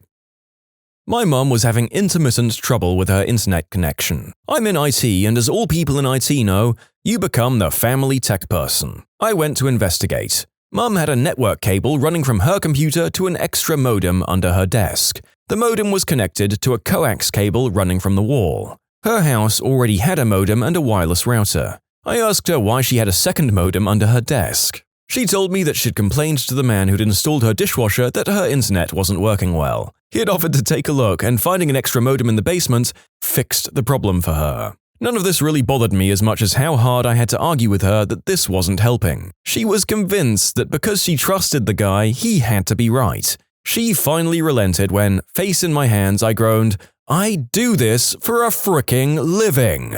So I'm getting a few questions. First off, my stepdad had a home office that he actually worked out of, so I set up the modem and router in that office so that all of his devices could be hardwired. Since he was actually working on the internet, he took priority. Mum just casually surfed. But yeah, connecting directly to your router is great if you can do it, especially 15 years ago when wireless wasn't as reliable. Second, think of a modem as a doorway to the internet's world. The router just splits off access to that door so that multiple devices can go through it. And each door or modem has a key called a MAC address that your service provider needs so that you can walk through that door, but the world doesn't start until the line from your house hits the pole. So knowing this, a second door won't get you to the world any faster, and it certainly won't work without giving your ISP its key, MAC address. Even if you could get it to work, which I don't think you could, it would be like putting a second front door on your house. So basically, the modem under Mum's desk was just a powered-on brick that was talking to nothing. I hope that explains things, but maybe someone out there can do a better job of it. Oh, and also, the issue was a crappy aftermarket wireless card in Mum's PC that was a finicky beast. But it was so long ago I can't remember if I replaced it or suggested that she get a newer PC, or hers was near the end of her life. I think I also just moved the router a little. I did a lot of work for them over the years, it's hard to remember all the fixes. Oh, and my stepdad would slip me a $50 every now and again because he knew that, at the time, desktop support charged about $80 an hour. It was a nice gesture and filled my beer fridge. I'm a tattoo artist. I had a client try and tell me how I should go about tattooing color. She was completely wrong, by the way, and she wouldn't believe me when I tried to explain how tattooing actually worked because her cousin told her how it is. Also had someone tell me once that they thought tattooing seemed pretty easy and that they could probably do pretty well at it because they decorated cakes at Hy-Vee. Lawyer. And most clients are fine, but about 5% act like they know the law better than you because they did a Google search or read a Wikipedia article. I'll say, we can sue for A and B and not C or D. The client, Why can't we sue for C? I read something that says we can. I've researched on it and it's not supported by the law and we'd lose. Put it in anyway. I can't put in things we can't defend, they'll just get thrown out anyway and it will turn the judge off to our good claims if we include a lot of junk claims. I don't think you're doing everything you can to win my case. Maybe I'll find another lawyer. I love when clients who are in custody tell me the legal advice their cellmates gave them, insisting that the advice is a viable option to get them out of jail. I always ask, is your cellmate a lawyer? Or, if your cellmate's plan is so solid, why is he still in jail? What's the most awkward thing you've witnessed at a high school reunion?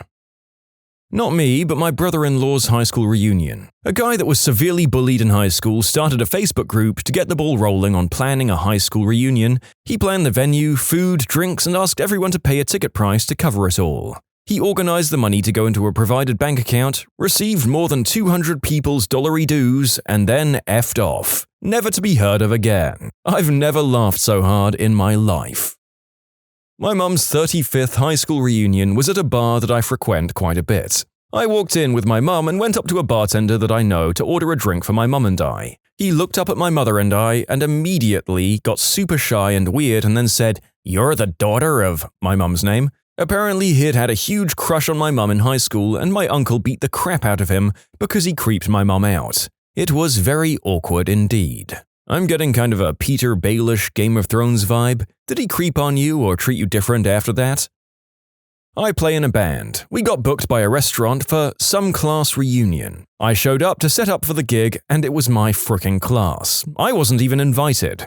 Hey everyone, before we start, I'd like to dedicate this first song to my high school class with this message. Frick you, and frick you twice for not inviting me to the class reunion. Also, frick you guys. I went to my wife's last reunion a few months ago. The day of the reunion, she got a call that it was cancelled. Apparently 5 years earlier, a classmate got creepy and stalkery with another classmate. The people organizing the reunion invited him to not show up. Then the guy posted on Facebook some vague threats. They did actually change the venue and have the reunion, but there were many people that couldn't be contacted with the updated info. Nothing. And by nothing, I mean the awkward feeling at being one of the 12 who showed up. Graduated in 1962 and never went to any of the reunions. Didn't even know about them until the 50th in 2012. I'd been in the odd places of the world. Encountered a classmate 50 years later. He gave me the roster. Most of the people who went had never left the small farm town. Of the people who could be tracked, over half the males were dead. Vietnam, substances, transmissible diseases, and all the random bullcrap. I was nobody in high school, but I still seemed to be on the green side of the dirt. My friend said her cousin's high school reunion was really awkward because this guy ran up and kissed his high school girlfriend without her asking, and then got in a fistfight with her husband. It didn't turn out well from what I hear.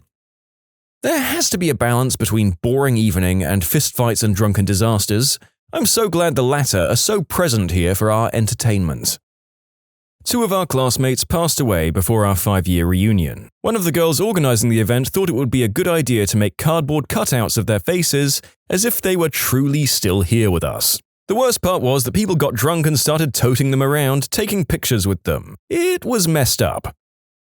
A guy from our class passed away from cancer shortly before our 20th reunion. He was never super popular but was pretty well known across our class. During the awards and speech section of the night, the lady, our class president I think, was trying to get the crowd to settle down for a moment of silence. You could tell it meant a lot to her as she was starting to get heated. The crowd started shushing one another, and it got just quiet enough to hear somebody say, "Geez, did somebody die or something?"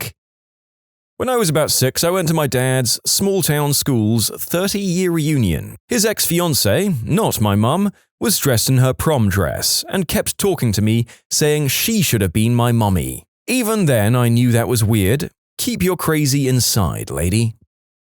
10-year reunion held at a bar owned by a former classmate. Started at 10 p.m. The owner told people adults over 21 only. People said they needed to bring their kids and were told no. Several people brought their babies and toddlers anyway. Parents drank like teenagers and the kids ran wild. Owner called the cops, who watched the parents be negligent. Parents escorted out by same cops, and their kids were taken out by others. For some clarification, original reunion was going to be at our high school, but less than 20 people brought tickets, so it was cancelled. A lot of us live not too far and see each other out and about anyway. We had a Facebook group up for the event, so when it was cancelled, the bar owner agreed to have something at his place, but we had to follow the law since it was a bar and not a restaurant, like no one under 21. He did ask people to leave with their kids and was cursed out. I heard one girl spat on him, so he called the cops. One of my friends, who was an organizer for the original event, tried watching the kids and she pointed out their parents to the cops when they arrived. The classmates were really drunk to the point they couldn't have driven their kids home,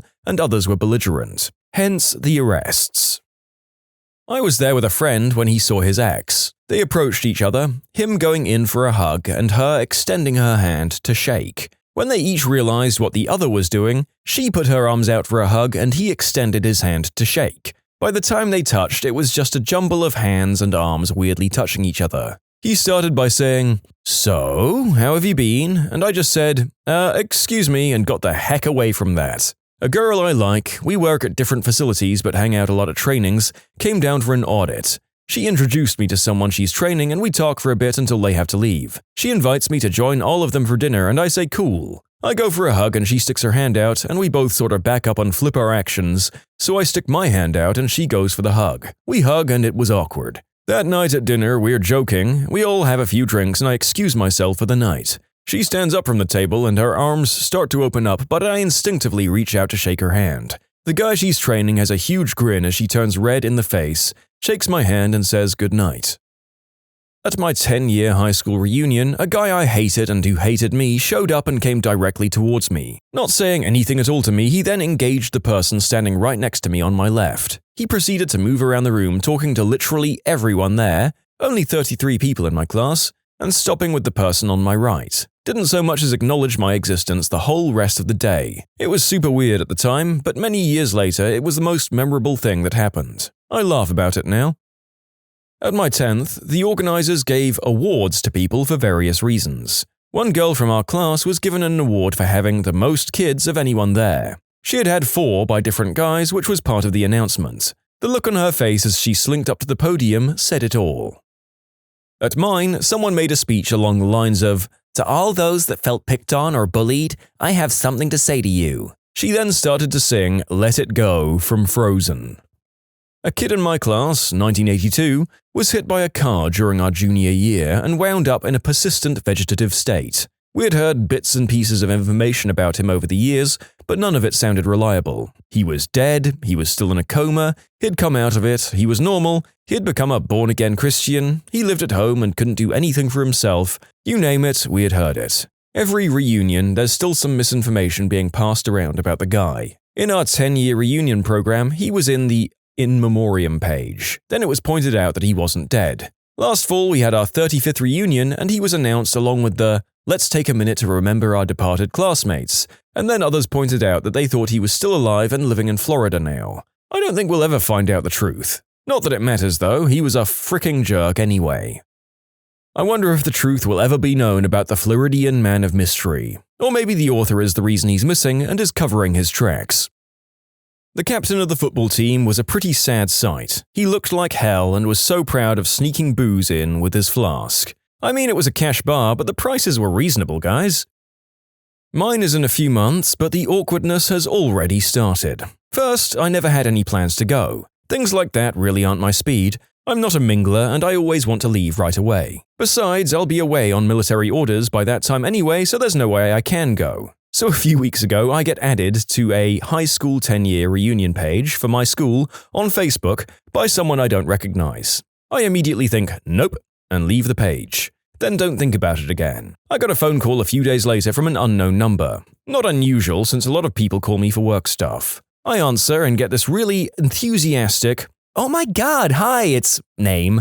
How are you?" I apologize and tell her I think she's got the wrong number. I don't know anyone with that name. She says my whole name and says she's got my number from a friend from high school. She was the class president, but to be honest, I don't remember her. She asks about the reunion. I politely tell her I'm not going, I have other obligations. She says, "I don't know if that will work, I'll be in touch," and hangs up. I'm like, what the frick, but whatever. A few days later, I get added back to the same group by her, and again, I leave it. Not 30 minutes later, I get another call from her. She wants to know why I left the group again, and again I tell her I have other obligations. She told me that, "You don't skip reunions, we've planned this for years, you'll be there." So sarcastically I said, "Okay, well, save me a spot then," and hung up. A third time I'm added to this group, I'm like, for frick's sake, and I leave again. I get a call and this time she's calling to tell me that my ticket and dinner money are due by the end of the week. I politely remind her that I'm not going. She gets snooty and informs me that the venue and catering have already been reserved and that I will need to pay for my meal as the fund wouldn't cover it. Once again, I remind her that I was never attending and that it wasn't my fault she had paid in advance without a proper count. She then told me, "You don't have a choice. I've already paid for you, so you have to be there." I said, "All right, bye." Wrong name, and then hung up again. I ended up blocking her on Facebook, ignoring her calls, and leaving the group 2 more times when other members of the reunion committee added me back in. In short, class president that I don't remember won't take no for an answer. You can submit your own stories to be featured here on the channel. The story submission link is in the description below. And if you want to listen to some vibey music in the background, check out easymode, also linked below, and subscribe.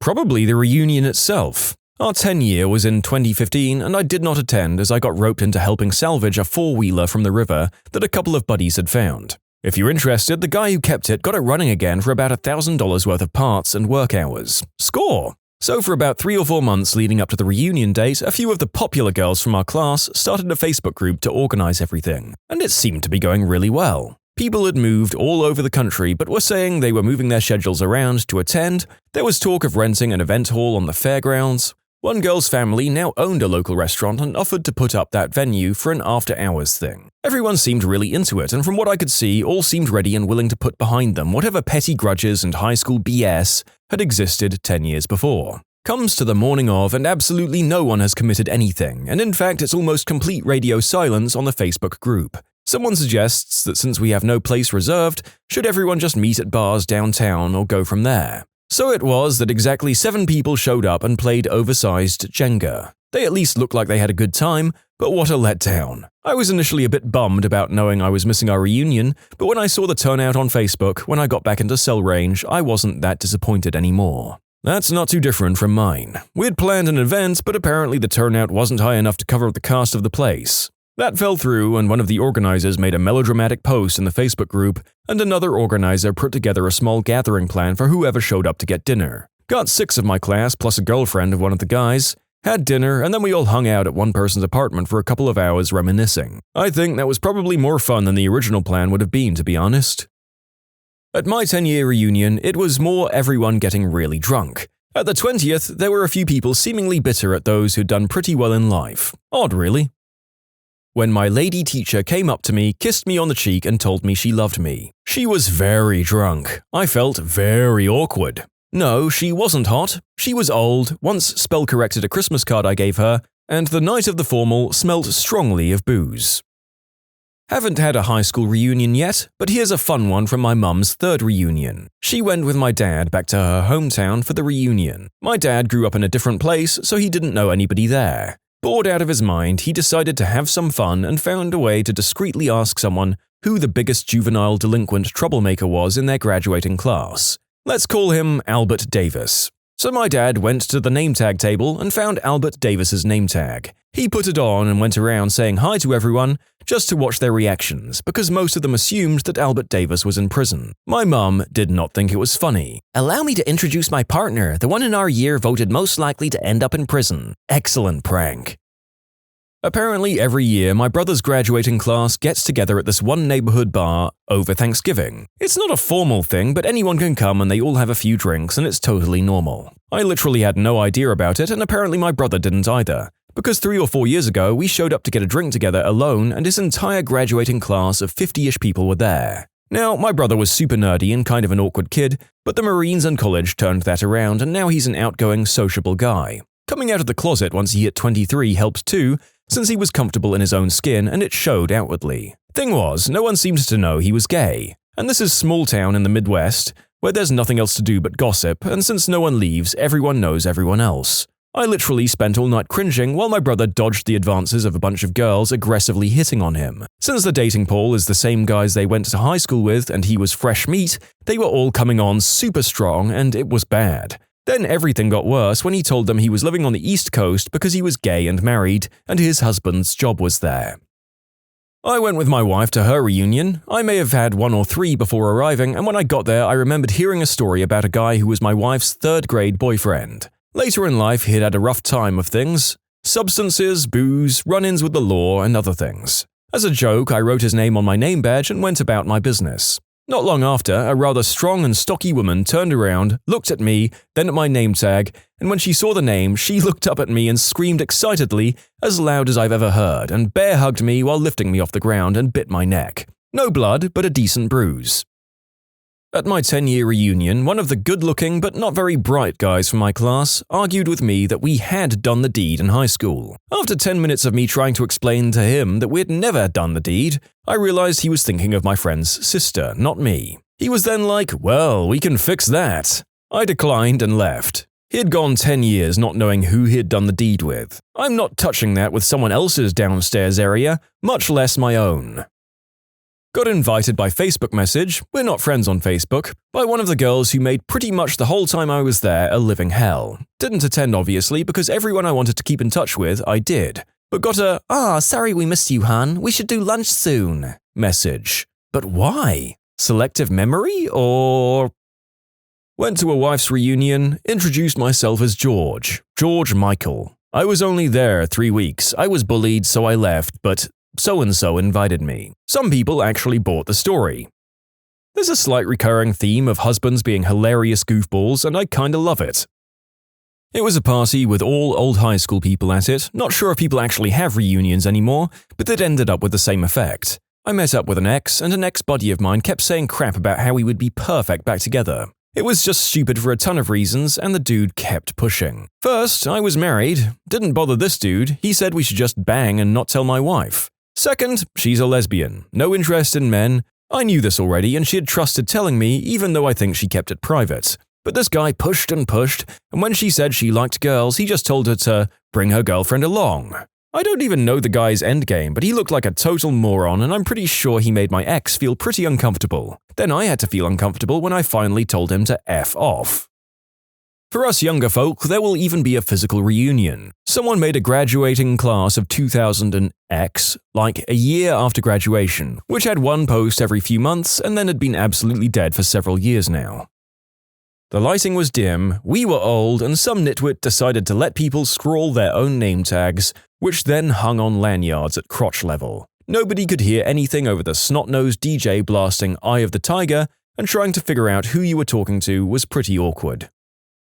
My wife at the time and I had dated all through high school and college. We married and had a child. We still had a few close friends we graduated with that were going as well. I would say that there was about a 70% turnout. We had a good time and everyone got pretty drunk. We all mingled and my wife talked to a guy who she'd cheated on me with right after high school. They didn't speak for more than 3 minutes. They hadn't spoke since that day almost 10 years before. We had moved past it and had a family. At least that's what I thought. Less than a month after the reunion, I could tell that something wasn't right. When I asked her about it, she told me she wasn't happy and wanted a divorce. We'd been together a very long time and I was devastated. After a week of feeling like I'd failed and doing everything I could to win her back, I discovered she'd been having an affair with that same guy.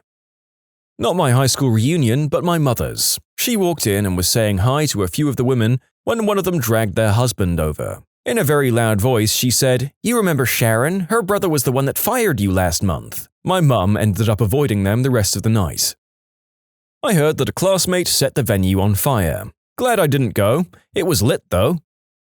Actually, my high school reunion was the awkward thing. I didn't attend and neither did very many people. Everyone pretty much hated each other, and from what I heard, only one clique turned up, with the odd person from one or two others making an appearance. Even though I didn't go, it was still awkward when a guy who severely bullied me at school tried adding me on Facebook to invite me to the reunion. She still hates me to this day, so I don't even know why she would have wanted me there, let alone directly contacted me. At our 15th, they asked, then gave out prizes for the person who traveled the farthest to attend, traveled the least far to attend, had the newest car, the oldest car, the youngest child. The look on the MC's face when he realized what he was asking for the oldest child would mean was priceless. Had a 10-year reunion last year. Things were going well at this low-key local bar. Things shut down about 1 a.m. However, everyone is having fun and doesn't want to shut it down. Turns out the old school captain, a smart guy, not particularly socially intelligent though, says we should head back to his place to kick on. Tells the whole grade, 100 to 150 people, to drink what they want, including his dad's blue label scotch, which he thought was the cheap stuff. Ended up costing him several thousand, and apparently his dad, rather understandably, wasn't stoked. Feel bad for him, but I have to laugh. I remember even trying to warn him on the night, but he was riding that social popularity endorphin high, I suspect. I was in the first integrated high school class in 1971. For our 10-year reunion, the organizers did not invite any of the black students. I haven't been back. 5-year reunion. Basically, it boiled down to, what do you do for work? And if you had anything lucrative, people wanted to be your best friend and try to get connections. What are your worst and weirdest experiences with dating apps? He made me watch his homemade rap videos and try to like his own Facebook page on my phone. Met at a coffee shop, she's there early. I order my drink, sit down, and she looks at me, and this is her first sentence. Let's cut to the chase. I need a father for my 4 sons. I got up and left. Just like their actual fathers, huh? I met a girl for a date who turned out to be much better looking than her photos, which is always a nice surprise. The date went well, just dinner and a walk, and we said our goodbyes. The next day, she invited me out to a friend's birthday party downtown as her +1. I wanted to go, but I had to work the next day and wanted to be able to drink a little since it was a bunch of people I didn't know. She said, "That's all right, you can park at my house and sleep over." Cha-ching! So of course I said yes. Fast forward to the middle of the party, I'm enjoying myself, chatting it up with her friends and having a good time, and the next thing I know she absolutely loses it and storms out of the bar, leaving me there, drunk, with her friends. I still have no idea why. One of them told me she wants you to go after her, and I said, frick that, it's our second date, which not a single person blamed me for. I stayed at the party and switched to water while I continued talking with her friends. That was over a year ago, and I still regularly hang out with them. They've since stopped talking to her. 2-date relationship and you got custody. Good job.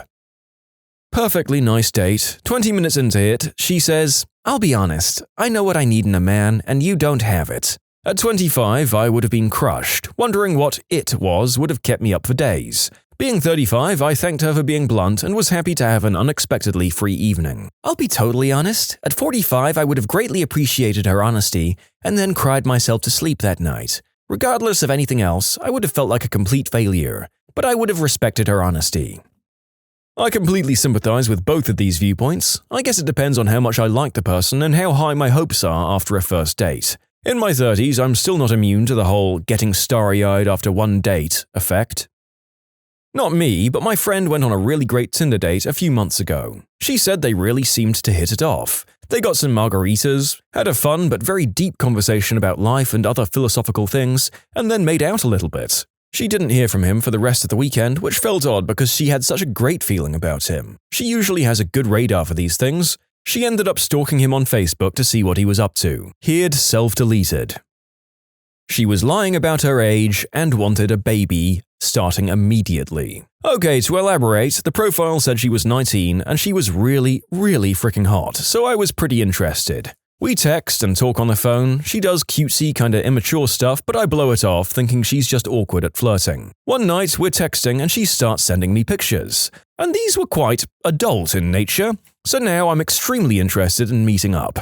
She agrees, but on one condition: no protection. I'm curious about her medical history. I try to stay clean despite being a filthy man hussy, so I ask when she last got tested. Oh, I haven't been to the doctor in a couple of years, she says. So I inquire how she has birth control, and of course she doesn't. Turns out she saw that I was a single dad and just assumed I'd be okay with siring another offspring. She was wrong. She got extremely upset and originally begged me to reconsider and that she needed a child in her life. When I remained unwilling, she dropped the bombshell. She was 17 and more than willing to go to the cops about the pictures I had on my phone if I didn't give her a baby. Delete, delete, delete every freaking thing and block her right there and immediately. I don't have Tinder anymore.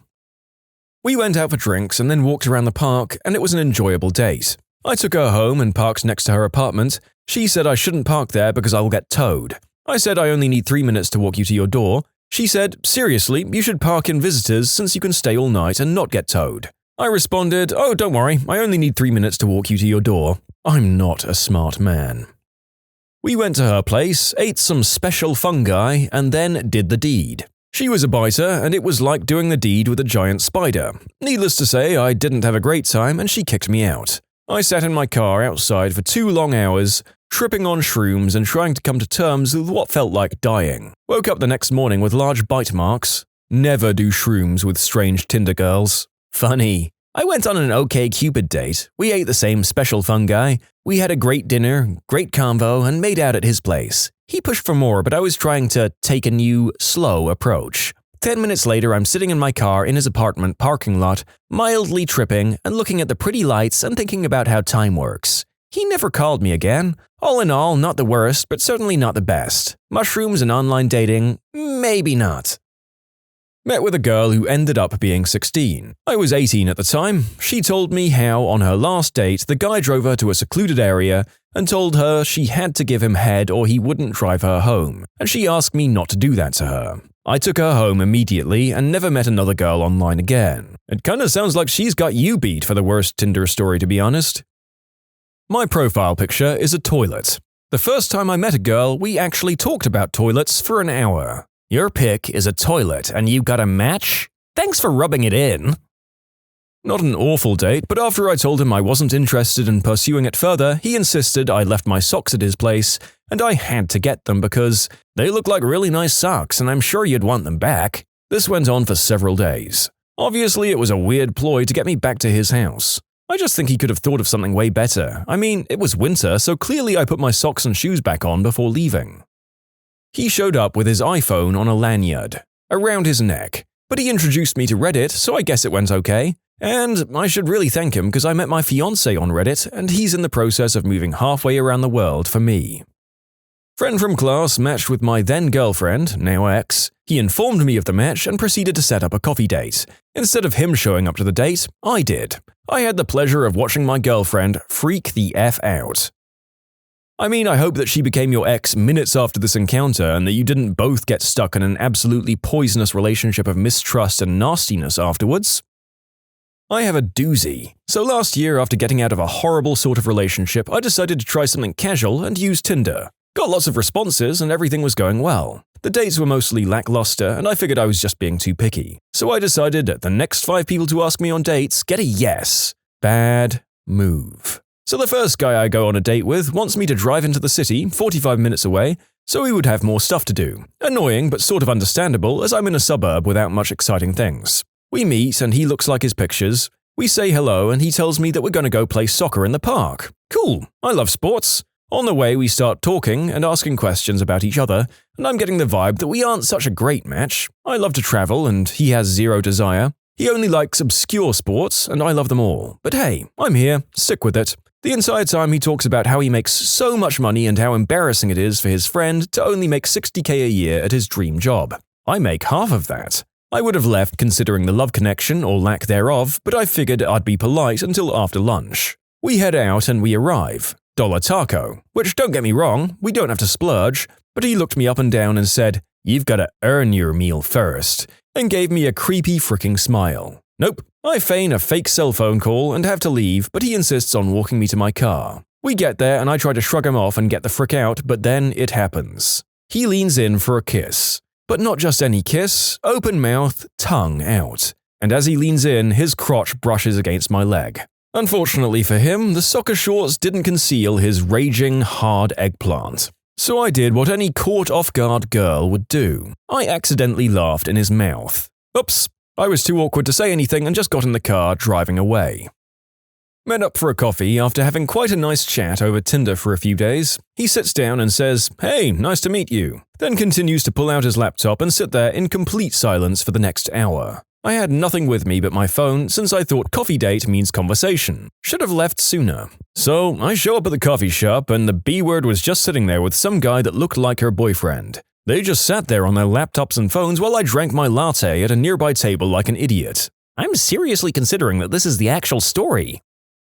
I met one absolute charmer after talking for a few weeks. After agreeing to meet at a nearby coffee shop, I show up right on time. 10 minutes later, I get a text from him to come outside. Seems sketchy, but there's people about, so why not? I stand directly in front and he appears out of nowhere in a hoodie. We walk a bit before he asks me to walk down a darkly lit street. I say I'm uncomfortable and he immediately starts walking away. I assume he's joking and call him, only to hear him screaming at me on the other end. He sends me a text a couple of days later insulting my hair and telling me to suck my big eggplant, you N-word, B-word. In all honesty, that's so sketchy I'd consider reporting that to the police. It really sounds like he's looking for victims, and he might have succeeded at some point. Just for people who are wondering, you can call the police on a non-emergency line and tell them the situation. It's not about getting the guy arrested, he didn't break the law, but it's about informing them in case they've had some other attacks or crimes that could be similar in nature. My wife once did this a couple of hours after having a similar experience. Turns out they were looking for a guy who had the MO of the guy she described, and they wished she'd called them sooner, even though technically he didn't do anything illegal to my wife. I got matched with a friend of mine I was really interested in, and everything was really cool. We ended up dating a couple of months after the first night we spent together. Then she slept with one of my best friends. That wasn't really cool. If you want to be my lover, you gotta get with my friends. Albert E. Roosevelt. You can submit your own stories to be featured here on the channel. The story submission link is in the description below. And if you want to listen to some vibey music in the background, check out easymode, also linked below, and subscribe.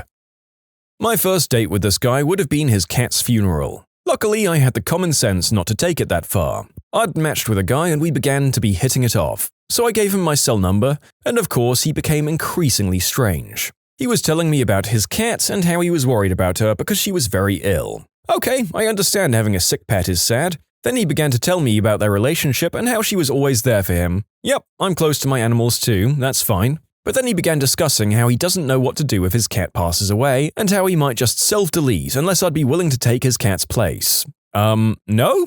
After that, I stopped talking to him. He started messaging me furiously. He told me how his cat had died and he needed me to talk him through this. I expressed my condolences and tried to shake him off. He then proceeds to explain how we should meet up at his cat's funeral. I don't respond. I didn't intend on becoming a skin suit anytime soon. His last text to me was an angry ramble describing in graphic detail how it was to eat his cat's ashes. He consumed his cat. 1. When I was someone's Tinder nightmare. I got way too drunk, puked on myself, total blackout. 2. Tinder nightmare. Went on the date. 5 minutes into the conversation, he flips it to September 11th conspiracy theories and doesn't drop it, even after I explicitly state that the conversation is inappropriate. Told him later by text that I didn't think we were compatible. Cue 2 months of 3 a.m. phone calls where he pretends to be a furniture or renovation company that had problems delivering my order. To clarify, I asked politely for the subject to be changed before letting him know it was inappropriate. For those others who've expressed that this doesn't sit well with them, I guess it's good we're not dating? I think it's a healthy level of perspective to be able to admit that you've both had and been a nightmare date at some point in your life. We all go through stuff, people. There are some fun follow-ons to that second story. The fact that someone rationalized phoning at 3 a.m. pretending to be a furniture company makes me laugh. Hello, this is IKEA speaking.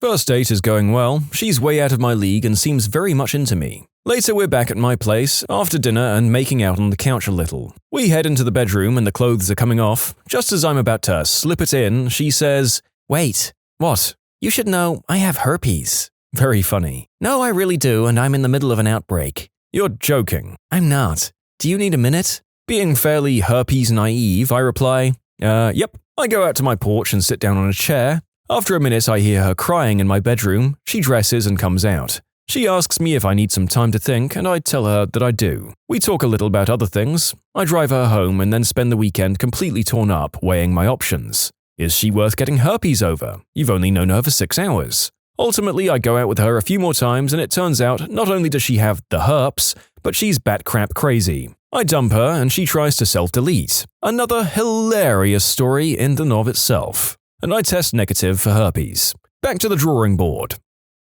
We went on 3 or 4 dates. I, 30-year-old male, was starting to get feelings and I liked this girl, 25. On our 4th date, she asked if I could watch her cat while she was moving apartments. I'm not a fan of cats. Sorry, YouTube, but I'm a nice guy and kept the cat in my home office. Long story short, she doesn't answer her phone for over a week and only picks up her cat when I sent a message saying it's going to the local shelter within 24 hours. Fricking Tinder. Matched with this guy, we talked for a little bit and we didn't really seem to have anything in common, so I didn't plan on going out with him. When I finally did decline, he threw a fit and pestered me, promising a lovely night out and to just give him a chance. That should have been my first clue. Now, at this point in my life, I was admittedly very picky about guys I'd go out with, and this guy, as well as my roommates, encouraged me to just go because maybe I'm missing out on a nice person. Fine. We go to sushi, no attraction, nothing in common, horrible conversation. Every time I tried to lead with a subject, he ended it. "What's your favorite restaurant?" "I don't know." "Do you play any sports?" "No." The conversation was a dead end at every turn. Had a terrible time. Good sushi, though. I insisted I pay half the bill and we walked out. Then he grabbed me by the arm very aggressively, insisting we go to Starbucks for coffee. I said, "No thank you, I just ate, I'm very full. I have a test tomorrow, whatever." But he literally overpowered me and pulled me in and sat us down at a table. Now I was freaked out.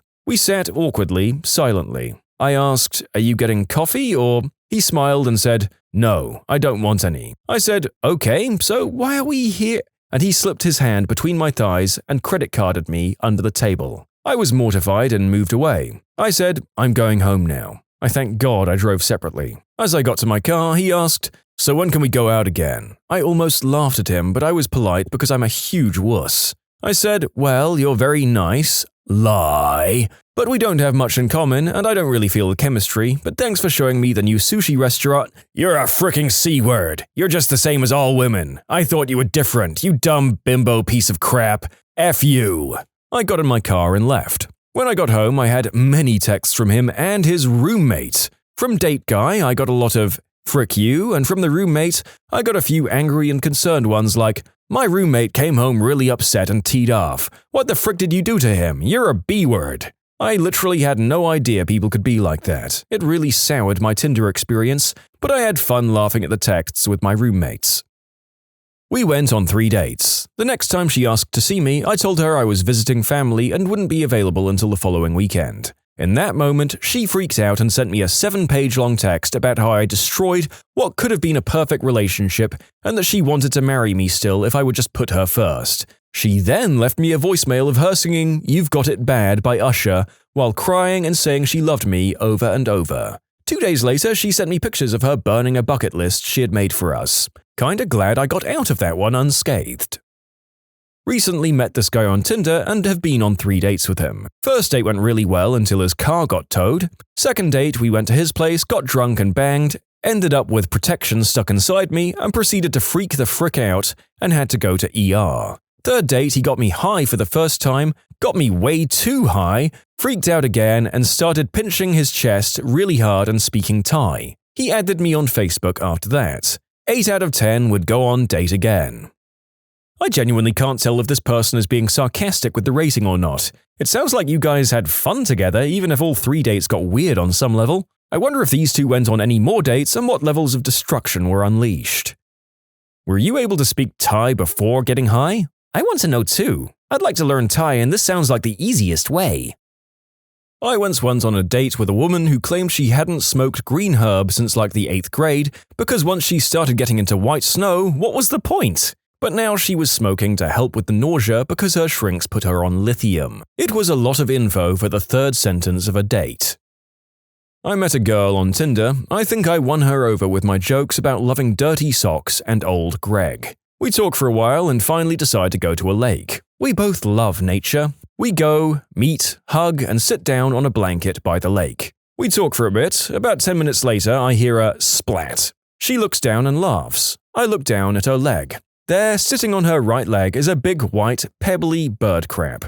I ask, did a bird just crap on your leg? She says yes and laughs again. Before the date, we'd promised no bullcrap. We must be ourselves. I don't think before I catch myself wiping the bird crap off her leg with my hand. I go to the lake, wash my hand off, and go and sit back down. We have a little laugh, talk for another couple of hours, and decide to call it a night. We go back to our cars, and I give her the goodbye. I wasn't sure if I should give her a hug or a kiss at this point. I didn't want to be invasive. As I'm hugging her and thinking about the kiss, I start to harden up down there. I regret the decision to wear athletic shorts. I think I have 2 options. 1, turn around after the hug and walk back to my car. 2, try to conspicuously tuck the little guy into my waistline of my athletic shorts and go for the kiss. I go for option 3. Things are happening down there. I can't keep hugging you. We laugh. I hug her again and say, I'll talk to you soon. We promised we'd be honest. But on my way back to my car, I just keep thinking, crap, too honest, too honest. I turn on my car and wait to see if she's going to leave first. Then she gets out of her car and walks towards me with something in her hands. I roll down my window. You forgot the banana bread I made for you. I couldn't believe I made her come back to the awkwardness to make her give me the banana bread she'd made for me. I take it from her, we both still laugh a bit about the boner thing, and I put the banana bread on the passenger seat. Then, and this is the part I still can't believe, she leans in, we kiss. A gentle, small, but amazing kiss. She walks back to her car and drives away. I do a couple of fist pumps and then drive home. On my way home, I start to question what the frick just happened. So much about myself to doubt, but so much greatness to it. What just happened? I'm driving home and Bohemian Rhapsody comes on. I have a Wayne's World moment. I will not let you go! Fast forward 3 months, we're still talking. I saw her tonight. We went to a creek again. We've gotten poison ivy from each other, been camping, shared great music. It's all been so great. I don't ever want to leave her. When we look back, she says I won her over when I wiped the bird crap off her leg. Needless to say, that bird was my wingman. And yeah, I read the title as Worst or Weirdest Experiences, but I've only gone on 1 Tinder date, so technically this is my worst Tinder experience. It's also my best. What's your latest, I don't want to live on this planet anymore moment? I watched a school bus run a red light at a 6-lane across major intersection this afternoon. Spoke to one of my newer employees regarding issues with her work. That evening, I received an email from her father asking to meet with me because his 23-year-old daughter came home upset. I'm not kidding. I mentioned a professor's teaching style that I don't care for to my mother. She sent him an email and he brought it up with me later. Single most embarrassing point of my academic career. I told my dad in a letter when I was in basic that one of the drill sergeants, though great at his job, also scared the ever-loving crap out of me. I got called into the captain's office and they played a voicemail my dad had left where he said, "That drill sergeant has no decency and is a lousy excuse for a serviceman." Well, you can only imagine my horror as that particular drill sergeant sat there grinning like an oversized gorilla on smack. I work at a pet store. This lady came in with her son who couldn't be older than 5 or so. She asked if I could help them with a ball python. When I took it out, she was really excited to hold it and immediately kept telling her son how they were going to convince his dad to let them get it. Her son was clearly afraid of the snake, and she kept trying to get him to hold it. He kept telling her he was afraid that it will bite him. She tried to tell him that snakes don't bite, and turned to me wanting me to tell him the same thing. I told the boy, "While snakes can bite, ours are quite friendly and won't want to bite you if you hold them gently." His mum was furious that I wouldn't tell this kid that snakes can't bite. I tried to tell her why I can't lie, but she said it was unacceptable, and now I've scared her son for life. I suggested he hold a bearded dragon, and he loved it. I think he left happier than she did. 2 college students were standing in the middle of a busy road this morning talking to each other. They were nearly hit by every car, but didn't let that stop their conversation. This happened to me last summer. Was driving down a busy street with a friend in the car when suddenly 2 teen girls scampered across the street in between cars and directly inches in front of my moving vehicle. I slammed on the brakes, my friend and I sat in shocked silence for about 15 seconds, and the girls just kept on going like they hadn't had a near-death experience. After 15 seconds had elapsed, both of us in the car just started screaming hysterically. One of the phrases I screamed after, "I almost frickin' killed a human!" was, "You almost made me kill you, and then you don't even frickin' look at me!" Seriously, my whole alternate life path where the guilt from killing 2 kids flashed before my eyes and I was so fricking teed off on behalf of alternate universe me. F those people. Watch where the frick you're walking. I think we've all had those moments in life where an errant twitch could have got us or someone else killed, and they keep us up at night. Although admittedly, I have too many to count now. The comments on any CNN article make me want to give up living on this planet. The Daily Mail website for the UK. The comments section is ridiculous. Will the rest of the world please stop linking to them on Reddit? I kinda think YouTube has to be the worst. I watched a Minute Physics episode and the comments were full of people arguing about religion and the scientific inaccuracies of the video. The thing is, the episode was on balancing pencils. People got offended and got in arguments because of pencil balancing. This just happened at a somewhat nearby school to me. The school's soccer team duct-taped a kid who was on the spectrum that wanted to play soccer to a football goalpost. They all left the field and he was found 15 minutes later. Seriously, what the frick is wrong with people? Time to end the soccer season permanently for that team. The San Francisco 49ers fan that nearly beat a guy to death in the bathroom because he allegedly tapped on his shoulder to tell him the stall in front of him was open. They don't deserve to ever see the light of day again. Yesterday, a lady cut in front of me at the grocery store. I said, "Excuse me, there's a line," and she replied, "I'm pregnant, you understand?" What? To clarify, she wasn't that far along. If you looked at her, you'd have wondered if she were pregnant or just chunky. Then the 2 of you need to get to the back of the frickin' line.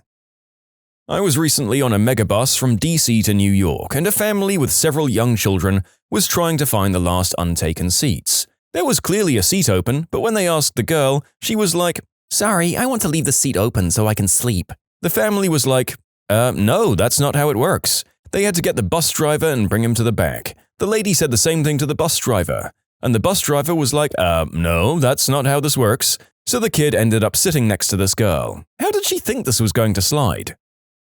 Oh, I have a story. Last year I went to a Penguins-Flyers hockey game.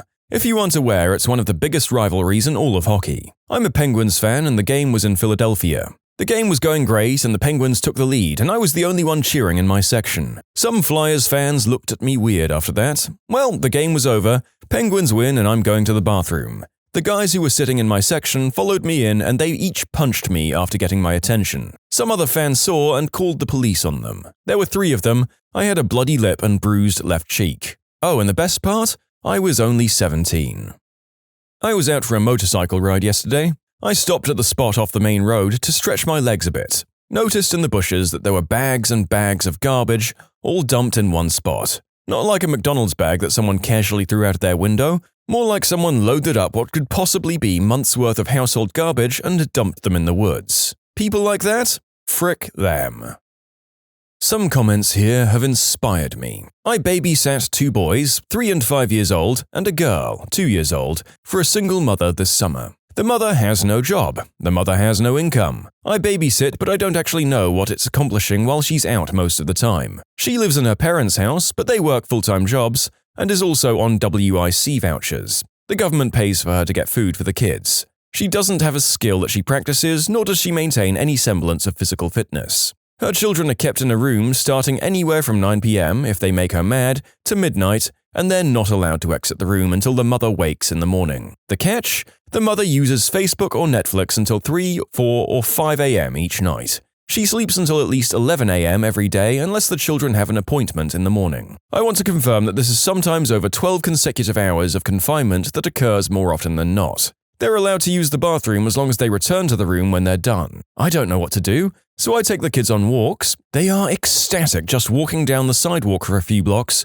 and coming right back with no stops along the way. And I play games with them while I take care of them. Once I asked the 5-year-old if he'd like to eat breakfast with me at 10 a.m. He was just coming out of the bathroom. His response of, "I think I have to wait for everyone to wake up," indicates to me that he believes his confinement is normal. He went back into the room and I didn't see him for the next couple of hours. He eats dinner at the same time his grandparents eat, which is between 6 p.m. and 8 p.m. almost every night. I'm so confused about this, I don't even know what's bothering me the most.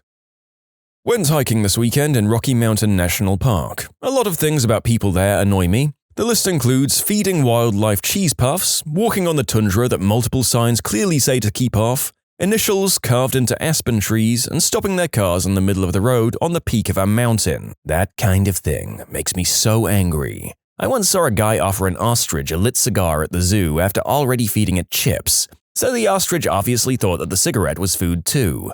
I was so appalled that anyone could imagine that was acceptable behavior. I just don't understand how anyone could do anything like injure animals, damage nature, or litter.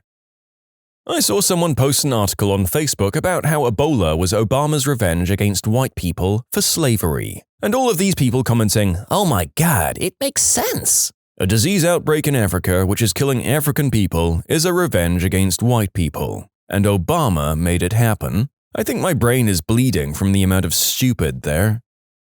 Obviously, a bunch of these stories are quite dated, but yeah, wow. I suspect that a lot of people with these theories went on to vote for the next guy in the White House. Last Saturday, I was walking along a vacant sidewalk when I was approached by a middle-aged couple. They were in jogging suits and walking considerably faster than I, so I moved to the grass to give them space. When they got closer, the woman started yelling at me that I wasn't far enough out of the way. I apologized, only to be intentionally clipped by the man following her and landing on my back. I got back up and laughed it off, only to hear the man yelling, "You're not the only one in this city, butthole." At that point, I was pretty amazed at how somebody can be that angry at someone they don't know. I hadn't said anything to them to start. Oh my god! Something similar happened to me once. I was walking down the sidewalk headed south and texting my sister, glancing up every few seconds to see what I was headed for. I look up and 2 guys on bikes were riding straight toward me, so I step onto the grass so they can get by. As they ride past me, one of them yells that I need to watch where I'm going. What the frick? So I yelled back that they shouldn't be riding their frickin' bikes on the sidewalk. Almost 4 years later, and I remember exactly every detail of that moment. I'm still mad just thinking of it.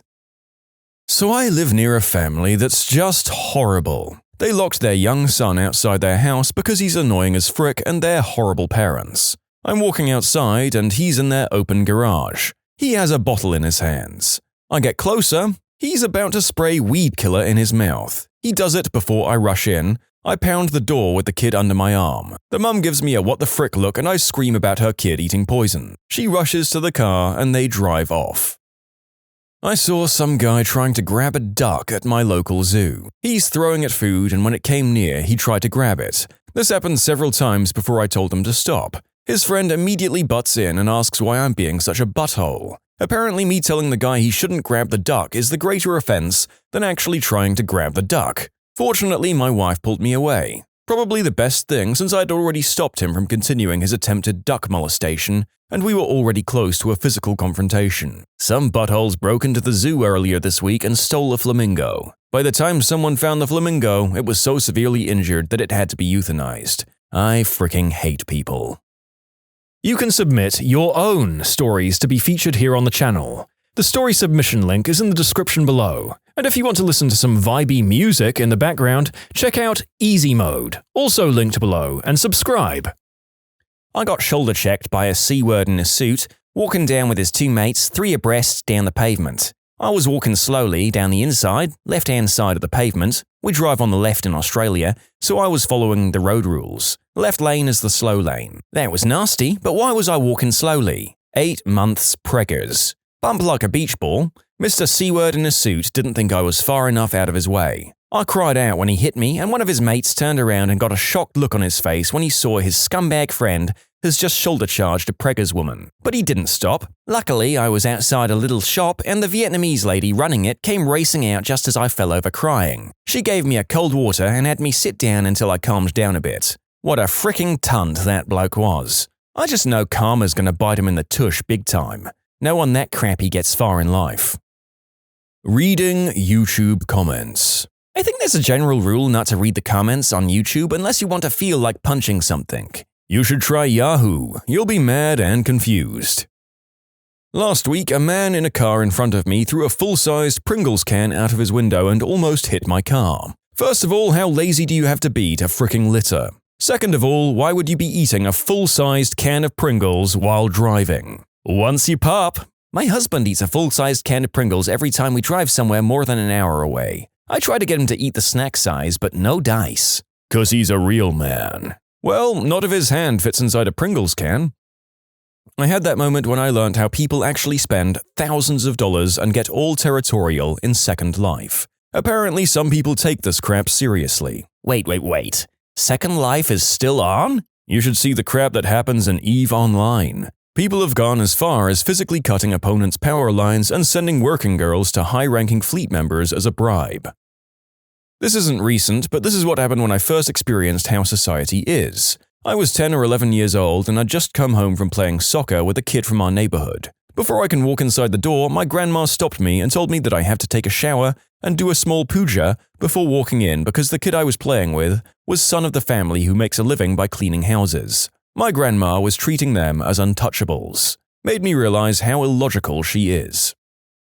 A couple of months ago when I stopped 2 guys, one in their early 20s, the other closer to 50, dragging an 18-year-old girl into a taxi while she tried to pull away from them. When I confronted them, I was beaten pretty hard and then pushed in front of a car. No broken bones, but it was doing about 25 miles per hour and the road rash sucked. But it drew enough of a crowd that she got away. Screw those 2 guys and the taxi driver that seemed to think it was acceptable. I still have nerve damage in my left hand from that fricking car. Also, the girl is fine. I still talk to her. She recovered well. No, she is not my girlfriend. I already had and continue to have one. They're good friends as well, though. A woman changed her baby on the table of the busy restaurant I work in. Seriously, what the frick? People eating their lunch don't want to see your poopy, naked child. I've had to get managers to explain to customers that changing a dirty diaper in the middle of a restaurant is unsanitary way more times than I should have to. I'm so glad that I no longer wait at tables. Please tell me that someone actually threw her out. We didn't need to. She actually paid up and left pretty soon afterwards. She seemed genuinely surprised at the amount of people staring in disgust that I think it made her uncomfortable. Good. Look, being a new parent is hard and I'm all for people being able to feed their babies in any given public setting. But yeah, maybe keep the fecal matter away from food. I think this lady maybe just needed a reminder rather than the vitriol and exile that some of the commenters seem to think she deserves. Every time I see a driver signal to change lanes and the guy 5 car lengths behind him speeds way the frick up to stop him from moving over. If you're reading this and you do that, F you. Every time I drive a car. I clicked on a link to a GIF of a man cutting the tip of his eggplant off. Went to the local market and noticed this dog, a miniature Doberman, waiting by the door when I went in. I finished in the market. On my way out, I noticed it was following people around, very submissive and timid-like, with its tail between its legs. Then the people just motioned or kicked him away. He just sat in the middle of the parking lot looking very confused. Another person was putting their groceries in the car next to me, saw the dog and said, "I've seen that dog wandering the neighborhood. It's sad. I think it was abandoned." Just as she said that, here comes the local idiot in a pickup truck, sees the dog in the middle of the road, steps on the gas and hits it. It happened so quick. After the pickup hit Charlie, he just sat there confused. I called to him. He came to me with his tail between his legs, slight limp. His paw was ground raw. I took him to the vet, no chip, no collar, under a year old. Rescued him. This literally happened to me less than an hour ago. I was at Walmart with a friend and he needed to buy some ham. It was a supercenter. Yes, I know buying produce meat at Walmart was my first mistake, but it's the closest convenience store. We go up to the counter and the lady is obviously too busy putting rotisserie chickens in plastic containers to acknowledge us. So I say, "Excuse me," not rudely, just to get her attention. She looks up like I just called her a thunder C-word or something and comes over all irritated. I say, "Can we get a pound of honey-cured ham, please?" Yes, I said please. I'm not recreating this to make me sound like a better person. She's clearly distressed by the whole ordeal, having to open the display, grab out the ham, stuff that is physically taxing. Then she says, "Do you want that cut 1 or 2? I've never been asked that before, so I thought she asked if I wanted 1 pound or 2. So I replied, "Just 1 pound's fine." "No, do you want it cut 1 or 2? She literally yelled the question at me. Took me a second to realize that meant the thickness of the slices of ham, but I had no idea which one was thinner. I'm still trying to be nice, but I'm slowly losing it. I just ask, "Which one's thinner?" She doesn't even reply, she just goes back and starts talking crap about me to her other co-worker, who seems nice, but probably heard the bullcrap version of the story. The lady comes back with the ham, slams it on the scale, puts it in the bag and sends me on my way. The thing that made me think I don't want to live on this planet anymore wasn't the frustration or the yelling at me, it was the fact that she expected me to know what 1 and 2 meant for the fricking slicing machine. I mean seriously, who the frick expects people to know the exact specifications of their sliced meat? I was driving down a road and this guy was coming towards me on the right-hand side at an upcoming intersection. The road he was coming from was a small road leading from a store. I was on the major road, he had a stop sign. I didn't. He blows through the stop sign, turning right in front of me without even so much as looking either direction to see if the road was clear. Or signaling, but I guess that's to be assumed at this point. I had to slam on my brakes and would have hit him, but I laid on the horn, he saw me, put his foot on the gas and the collision was very narrowly avoided. If you're going to blow a stop sign, at least look to see if other vehicles are coming. My 14-year-old daughter, who lives most of the time with her mother, my ex, and stepfather, recently invited me to go to an anime and Japanese culture convention with her. Even wanted me to wear my ninja gear for some cosplay. She was super excited about it, and since it's happening on a weekend when she's with me, I said, "Heck yeah, I'll go with you." Unfortunately, I have to involve the ex and stepfather in the process. As soon as I start trying to plan the logistics with them, I get a call from my daughter using my ex's phone and she tells me now that she doesn't really want me to come after all. I strongly suspect she's got in trouble for inviting me and her mum forced her to do that second part. I truly hate that woman. I was doing work at Starbucks, minding my own business. Despite the fact that I have headphones in and I'm ignoring him, this guy takes a seat across from me at this 2-person table. He starts hitting on me and yelling so I can hear him over my music. My sweater is opened, and as I shift to look away from him, the port in my chest, at the time I was on chemo, becomes visible. He sees it and starts telling me that I'm a hideous monster, I shouldn't be allowed in public, and calls the attention of the barista, asking him to kick me out for his personal safety. Yeah. Recently brought a few chickens. The second day they were here, the usual neighbor kids came over to play. I sat down and feed the baby, and about 10 minutes in I have to get up because I hear kids screaming and chickens losing it. I walk back out to a dozen children I don't know, 4 of which have busted my hen run and are in with the chickens. One kid has a hen by her wing. She flaps, he lets go, and then he kicks her. Needless to say, I was upset. Without leaving my porch, I said, "Get out, all of you! I don't know what makes you think it's appropriate to hit someone else's animal. I don't know what would make you think it's okay to do that to any animal in general, but it is in no uncertain terms not okay. I don't know who you are, but get the frick off my property." I tell my kids and the neighbors' kids they play with that no one's allowed in the backyard. I go back inside to feed the baby. I'm not even sat down yet and I hear the fridge door open. I say, toddler's name, no snacks right now. Guess what? Not my toddler. Some neighbor kid I don't know just walked in and opened my fridge. Now, he wasn't the crap that kicked my chicken, but he was in the run. I kicked the kid out. As I open the door to escort the fridge raider from my home, the chicken kicker shows up with his mummy. You B-word, you think you're so much better than my son? How dare you tell him what to do? I'm gonna call the cops on your butt. I tell her, calmly, that I probably shouldn't have sworn at her son, but he can't just go around kicking animals. She leaves to call the cops anyway. Comes back 15 minutes later, says she wants to settle this like adults and will consider $100 to cover the mental anguish from my yelling at her son. I tell her to just call the cops and have them deal with it. I get called a B-word again and she leaves. In short, kid kicks my chicken, I tell him to leave, his mum wants $100 for mental anguish from me yelling at him. When you subscribe, make sure to hit the bell to turn on notifications. Put the playlist on in the background to finish listening to all the stories, or if you want some vibey music to put on in the background, check out easymode. If you like Am I the Genius, give Am I the Jerk a shot. Everything linked in the description.